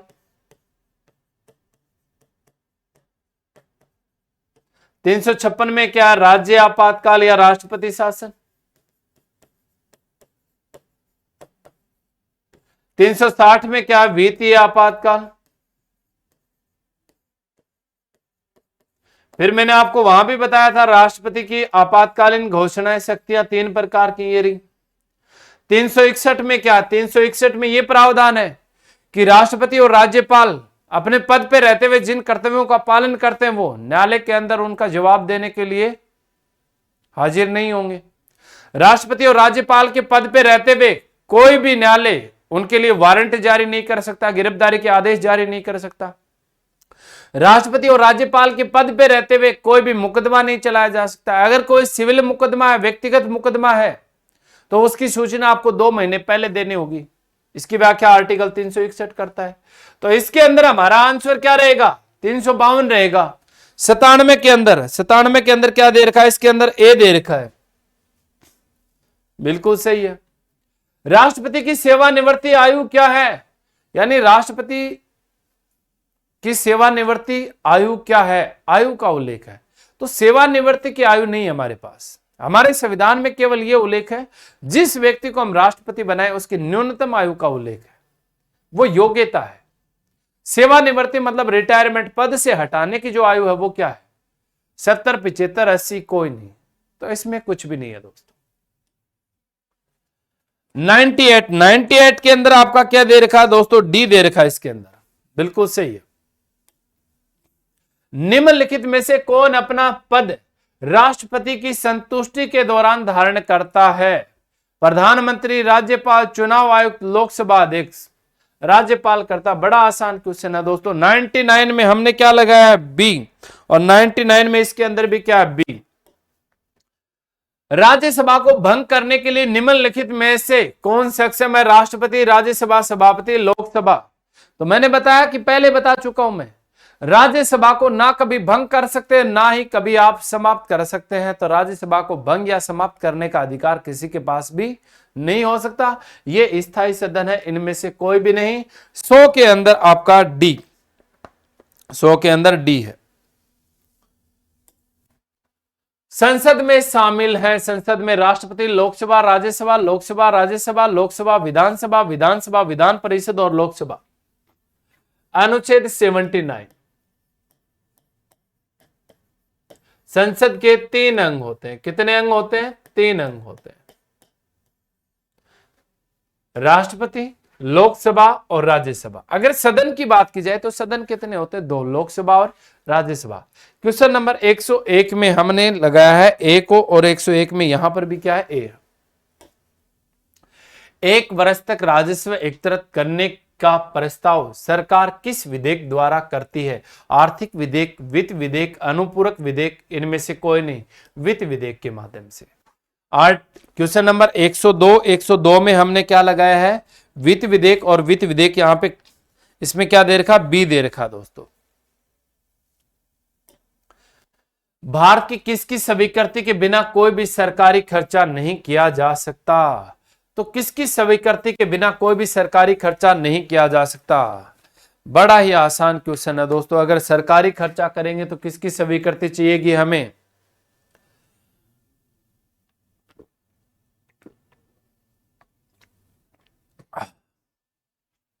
स्वीकृति चाहिएगी दोस्तों संसद की। 103 में हमने क्या लगाया? ए, और 103 में यहां पर भी क्या है? ए। लोकसभा आयोजित करने के लिए अपेक्षित गणपूर्ति कोरम, गणपूर्ति कोरम आर्टिकल अनुच्छेद 100। और गणपूर्ति कोरम कितना होता है? 1/10। इसका गणपूर्ति कोरम का मतलब क्या होता है दोस्तों? अगर आपको कोई भी तत्कालीन फैसला लेना है, तत्कालीन बैठक बुलानी है, तो उसके अंदर लोकसभा के कुल सदस्यों के कम से कम 1/10 सदस्य होने चाहिए। जैसे हमारे पास टोटल कितने? 545 है, बटे 10, 54.5, यानी 54.1। आधा तो काट के हम ला नहीं सकते, तो कम से कम कितने सदस्य चाहिए गणपूर्ति कोरम के लिए? 55 सदस्य चाहिए हमें। कितने सदस्य चाहिए? 55। तो गणपूर्ति कोरम कितना होता है आपका? 1/10 होता है दोस्तों। और 1/10 इसमें 1/6, 1/8, 1/10 किस में दिया गया है? सी में। क्वेश्चन नंबर 104 में यहां पे दे रखा है सी, बिल्कुल सही है। अगला क्वेश्चन, समवर्ती सूची में लिखे विषयों पर अधिनियम बनाने का अधिकार किसके पास होता है? तो समवर्ती सूची यानी 3 सूचियां अपने पास, संघ सूची, राज्य सूची और समवर्ती सूची। कौन सी अनुसूची में मिलेंगे? 7वीं अनुसूची में। संघ सूची पे कानून बनाने का अधिकार संसद को, राज्य सूची पे कानून बनाने का अधिकार राज्य के विधानमंडल को, समवर्ती सूची पर राज्य और संघ दोनों बनाएंगे। 105 में ए, तो 105 में यहां पे क्या दे रखा है? ए दे रखा है। अगला क्वेश्चन, भारतीय संविधान के अनुच्छेद 74 और 75 में किन विषयों पर विचार करते हैं? मंत्रिपरिषद, लोकसभा अध्यक्ष, भारत के राष्ट्रपति, मंत्रिमंडल के सदस्य। मंत्रिपरिषद, क्योंकि आर्टिकल 74 और 75 में मंत्रिमंडल शब्द का उल्लेख नहीं है। मंत्रिमंडल शब्द मूल संविधान में भी नहीं था हमारे पास। मंत्रिमंडल शब्द कब जोड़ा गया था? 44वां संविधान संशोधन 1978 में। और कहां पे? आर्टिकल जो आपके पास 352(3) है, 352(3) में मंत्रिमंडल शब्द जोड़ा गया। मंत्रिमंडल के अंदर कैबिनेट मंत्री होते हैं, और वो भी कि आप राष्ट्रीय आपातकाल की घोषणा करेंगे तो कैबिनेट मंत्रियों के हस्ताक्षर यानी मंत्रिमंडल के सदस्यों के हस्ताक्षर होने अनिवार्य है। तो मंत्रिमंडल तो है नहीं। 74 और 75 में केवल मंत्रिपरिषद के बारे में। 106 में ए, न्यायपालिका का मुख्य कार्य क्या है? कानून बनाना, कानून का निष्पादन करना, कानून का न्याय निर्णय करना, कानून को लागू करना। कानून का न्याय निर्णय करना यानी व्याख्या करना। क्वेश्चन नंबर 107 में न्याय निर्णय करना। अगला क्वेश्चन, संसद में अपनी राय देने के लिए किस अधिकारी को आमंत्रित किया जा सकता है? भारत का महान्यायवादी, भारत का मुख्य न्यायमूर्ति, भारत का मुख्य चुनाव आयोग, भारत का नियंत्रण और महालेखा परीक्षक। तो महान्यायवादी देश का सबसे बड़ा विधि अधिकारी होता है, इसे आमंत्रित किया जा सकता है।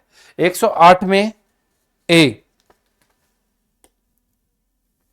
लोक कल्याणकारी राज्य का लक्ष्य है अधिकतम जन कल्याण, विशिष्ट वर्ग का उत्थान, अपने संगठन या दल के लिए अधिकतम सीटें लाना, राजस्व एवं व्यय में संतुलन बनाए रखना, अधिकतम जन कल्याण करना, लोगों के भविष्य के लिए। लोक कल्याणकारी राज्य का लक्ष्य ये होता है अधिकतम जन कल्याण करना। 109 पहले वाला क्या था, 109 में हमने देखा क्या लगाया हमने, इसके अंदर ए दे रखा है, हमने भी क्या लगाया ए। 110 राजस्थान लोक सेवा गारंटी अधिनियम कब लागू हुआ था? तो राजस्थान लोक सेवा गारंटी अधिनियम कब लागू किया गया था दोस्तों? 14 नवंबर 2011, 31 अक्टूबर 2011, 21 मई 2011 और 2 अक्टूबर 2011। तो 14 नवंबर 2011 को राजस्थान लोक सेवा गारंटी अधिनियम 14 नवंबर 2011 को लागू किया गया था। 110 में यहां पे दे रखा ए, बिल्कुल सही है। राजस्थान में सर्वप्रथम नगर पालिका की स्थापना कहां और कब की गई? तो राजस्थान की पहली नगर पालिका, बहुत मोस्ट क्वेश्चन है, माउंट आबू में की गई थी। और कब की गई थी? 1894 में की गई थी। 111 में क्या दे रखा है? यहां पे ए दे रखा है, बिल्कुल सही है। द्विस्तरीय पंचायती राज मंडल पंचायत जिला परिषद की अनुशंसा किस समिति ने की थी? बलवंत राय मेहता समिति ने त्रिस्तरीय सुझाव दिया था। अशोक मेहता समिति ने 2 स्तरीय सुझाव दिया था, तो द्विस्तरीय अशोक मेहता समिति 1977। 112 में क्या दे रखा है? बी दे रखा दोस्तों, इसके अंदर 112 में बी। अगला क्वेश्चन, नगर निगम की सभा की अध्यक्षता कौन करता है? मेयर, सभापति, नगर आयुक्त, जिला मजिस्ट्रेट। मेयर करता है दोस्तों। 113 के अंदर ए, पंचायत समिति के सदस्य जनता द्वारा प्रत्यक्ष रूप से चुने जाते हैं, पंचायत के सदस्यों द्वारा चुने जाते हैं, जिला अधिकारी द्वारा नहीं, खुली प्रतियोगिता के आधार पर नहीं, जनता द्वारा प्रत्यक्ष रूप से चुने जाते। बहुत आसान है। 114 में ए, सामाजिक अंकेक्षण का उद्देश्य जवाबदेही सुनिश्चित करता है। राज्य सरकार की, संघ सरकार की, स्थानीय स्वशासन की, लोक नियम की। तो सामाजिक अंकेक्षण स्थानीय स्वशासन की। 115 में सी, राजस्थान सरकार ने किस वर्ष 5 विभाग पंचायती राज संस्था को स्थानांतरित किए थे? 2010 में किए थे। 116 में ए, राजस्थान राज्य में सादिक अली समिति का संबंध है पंचायती राज व्याख्या के अध्यक्ष। सादिक अली समिति पंचायती राज से संबंधित है आपकी। 117 में ए,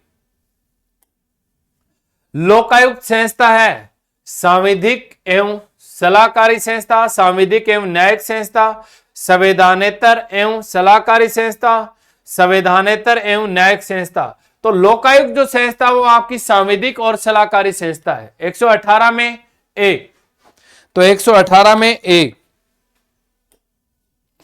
राज्य लोक सेवा आयोग का प्रमुख कार्य है राज्य सेवाओं में नियुक्ति के लिए परीक्षा का संचालन, सरकार को पदोन्नति, अभ्यर्थियों की योग्यता तथा अनुशासन संबंधी मामलों पर परामर्श देना। बिल्कुल सही है। यह राज्य की सेवा में विशेष अहर्ता वाली नीतियों की पद्धति बनाता है तथा उनके प्रवर्तन में राज्य की सहायता करता है। यह भी सही है। आयोग अपना वार्षिक प्रतिवेदन राज्यपाल के समक्ष प्रस्तुत करता है। बिल्कुल करता है। उपरोक्त सभी। 119 में डी, बिल्कुल सही है। राज्य लोक सेवा आयोग के अध्यक्ष एवं सदस्यों की नियुक्ति कौन करता है? राज्य लोक सेवा आयोग के अध्यक्ष की नियुक्ति कौन करता है? राज्यपाल करता है दोस्तों। कौन करता है? राज्यपाल करता है। बी। अगला क्वेश्चन, राजस्थान में कार्यरत भारतीय प्रशासनिक सेवा के अधिकारियों का चयन कौन करता है? विश्वविद्यालय अनुदान आयोग, गृह मंत्रालय, राजस्थान लोक सेवा आयोग, संघ लोक सेवा आयोग। 121 में डी। राज्य में राज्य निर्वाचन आयोग की व्यवस्था की गई। 73वां संविधान संशोधन 1992। राज्य निर्वाचन आयोग की व्यवस्था। उसके बाद इसमें 122 में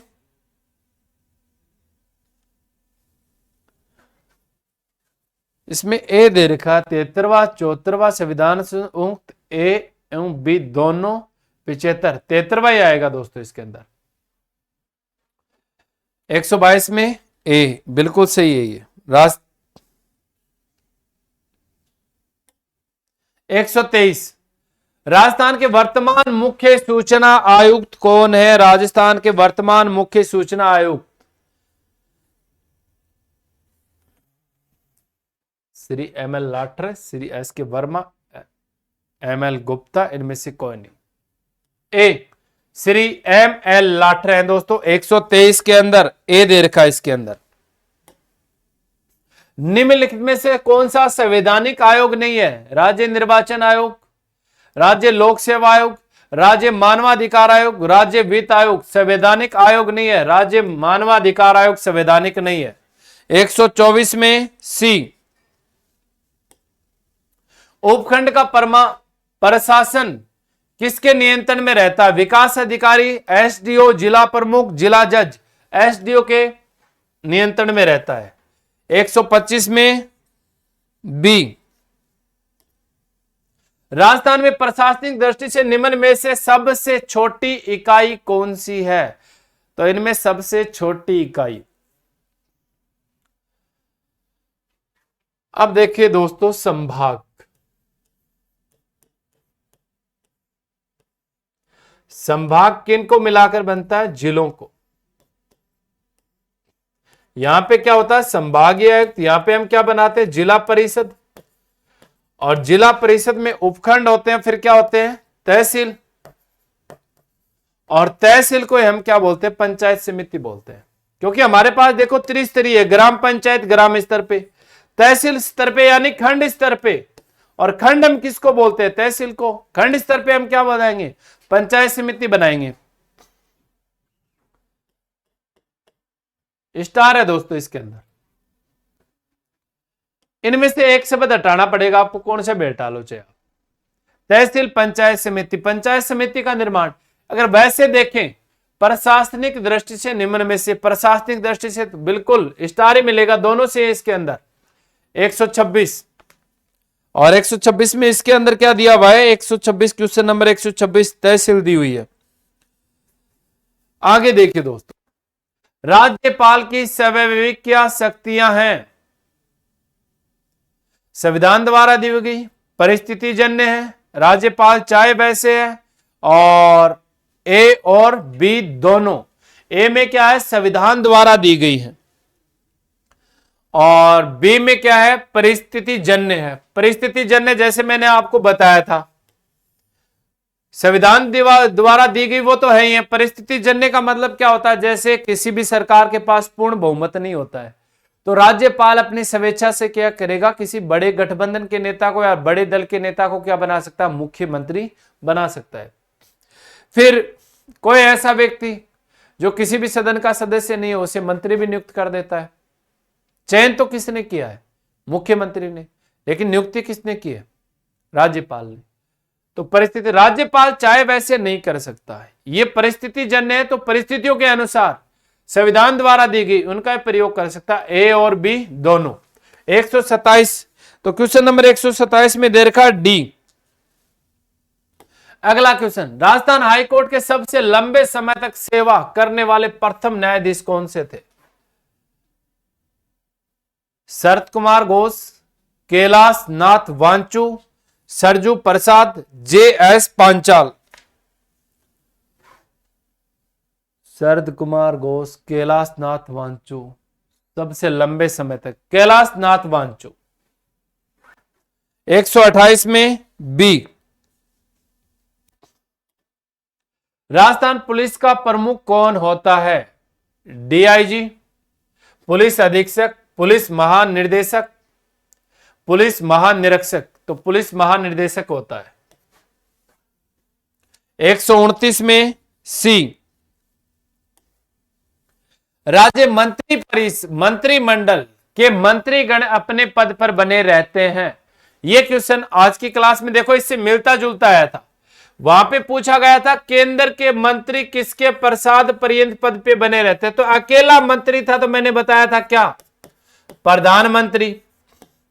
अगर वहां पे मंत्री परिषद या मंत्रीगण शब्द आएगा तो किसके प्रसाद पर्यंत? राष्ट्रपति। यह मैंने आपको वहां पे बताया था। अब यहां पे राज्य वाली बात आ गई, तो मंत्रिमंडल यानी मंत्रीगण शब्द है। यहां पे मैंने बताया था मंत्रीगण, तो मंत्रीगण यहां पे राष्ट्रपति है, तो यहां पे कौन आ जाएगा? राज्यपाल। राज्यपाल के प्रसाद पर्यंत। 130 में बी, 130 में बी, हाल ही में राजस्थान के किस स्वर्ण खादान में खनन का लाइसेंस हिंदुस्तान जिंक को दिया गया है? भूकिया जगतपुरा स्वर्ण खादान में, कांकरिया गारा स्वर्ण खादान बांसवाड़ा, डुगोचा स्वर्ण खादान सलूम्बर, उपयुक्त में से उपयुक्त। तो हाल ही में जो दिया गया हिंदुस्तान जिंक लिमिटेड को, वो दिया गया डुगोचा स्वर्ण खादान सलूम्बर, जो उदयपुर से नया जिला बना था आपका। तो 131 में सी दे रखा है इसके अंदर। राजस्थान के किस आईएएस अधिकारी को मिजोरम का मुख्य सचिव बनाया गया है? ताराचंद मीणा, रवि कुमार नागर, कैलाश चंद मीणा, खिल्लीराम मीणा। तो मिजोरम का जो मुख्य सचिव बनाया गया वो खिल्लीराम मीणा को बनाया गया दोस्तों। 132 में क्या है? डी। 132 के अंदर आपका डी दे रखा है। 18 नवंबर 2024 को जयपुर को कौन सा स्थापना दिवस मनाया गया था? 18 नवंबर 2024 जयपुर का 297वां स्थापना दिवस मनाया गया था। 133 के अंदर आपका यहां पे भी क्या है? सी। Question number 134। 134 में राजस्थान में स्कूली शिक्षा के पाठ्यक्रम की समीक्षा के लिए किसकी अध्यक्षता में समिति का गठन किया गया है? राम लुभाया, ये तो जिला बनाने वाले ललित के पवार, प्रो कैलाश सोडान, मदन दिलावर, प्रोफेसर कैलाश सोडान। 134 में सी। राज्य के कितने पीएम श्री विद्यालयों में पूर्ण प्राथमिक कक्षाओं का संचालन किया जाएगा? 402 में किया जाएगा दोस्तों। कितने में किया जाएगा? 402 सी।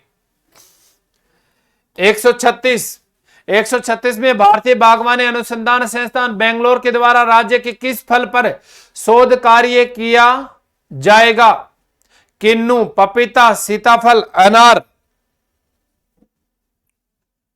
सीताफल पे किया जाएगा। Question number 137। क्वेश्चन नंबर 137 आपका क्या? राजस्थान का पहला anti narcotics task force police station कहां स्थापित किया जाएगा? जयपुर। जयपुर कहां पे? ये रहा जयपुर। मिला लेता हूं 137 में भी बिल्कुल डी है।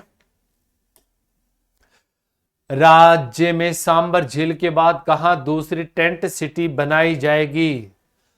सांबर झील के बाद समगांव जैसलमेर में बनाई जाएगी। 138 में सी।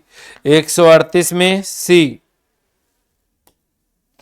हाल ही में राजस्थान की पहली अमृत भारत ट्रेन कहां से चलाई जाएगी? भगत की कोठी से गोरखपुर चलाई जाएगी।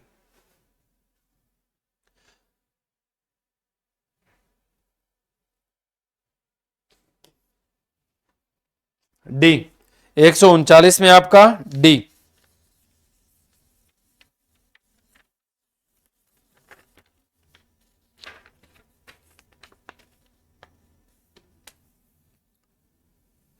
राजस्थान का पहला एग्रो प्रोसेसिंग कॉम्प्लेक्स कहां बनाया जाएगा? जोधपुर में।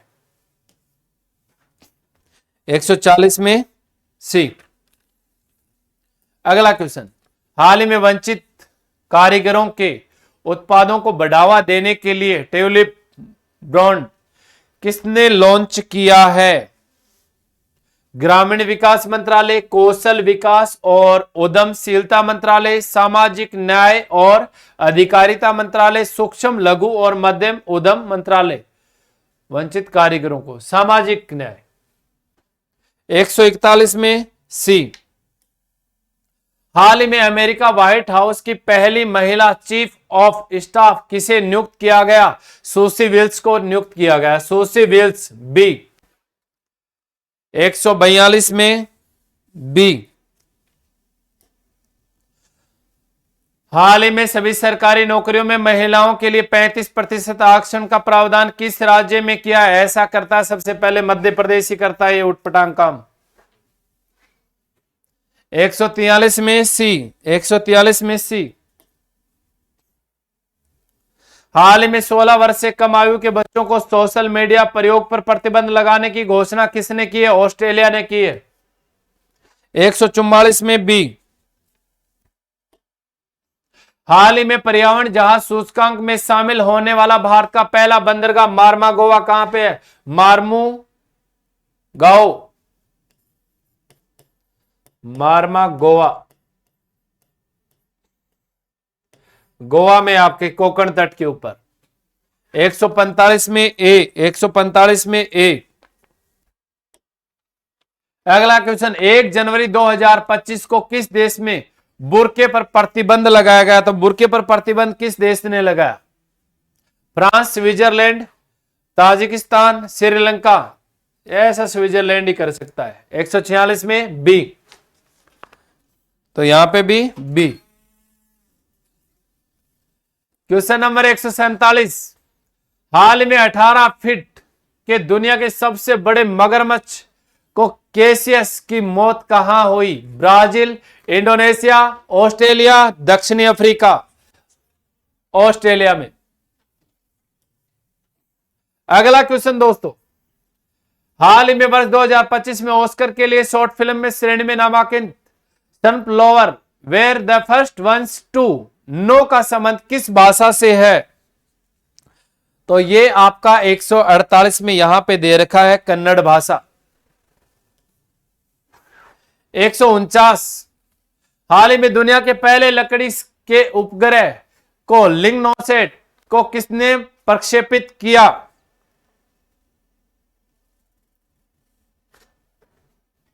Japan, B. अगला क्वेश्चन, हाल ही में किस ग्रैंड इंटरनेशनल 2024 का खिताब जीतने वाली भारतीय पहली सुंदरी कौन है? भारतीय पहली सुंदरी रेचल गुप्ता है। धन्यवाद दोस्तों। जय हिंद, जय भारत।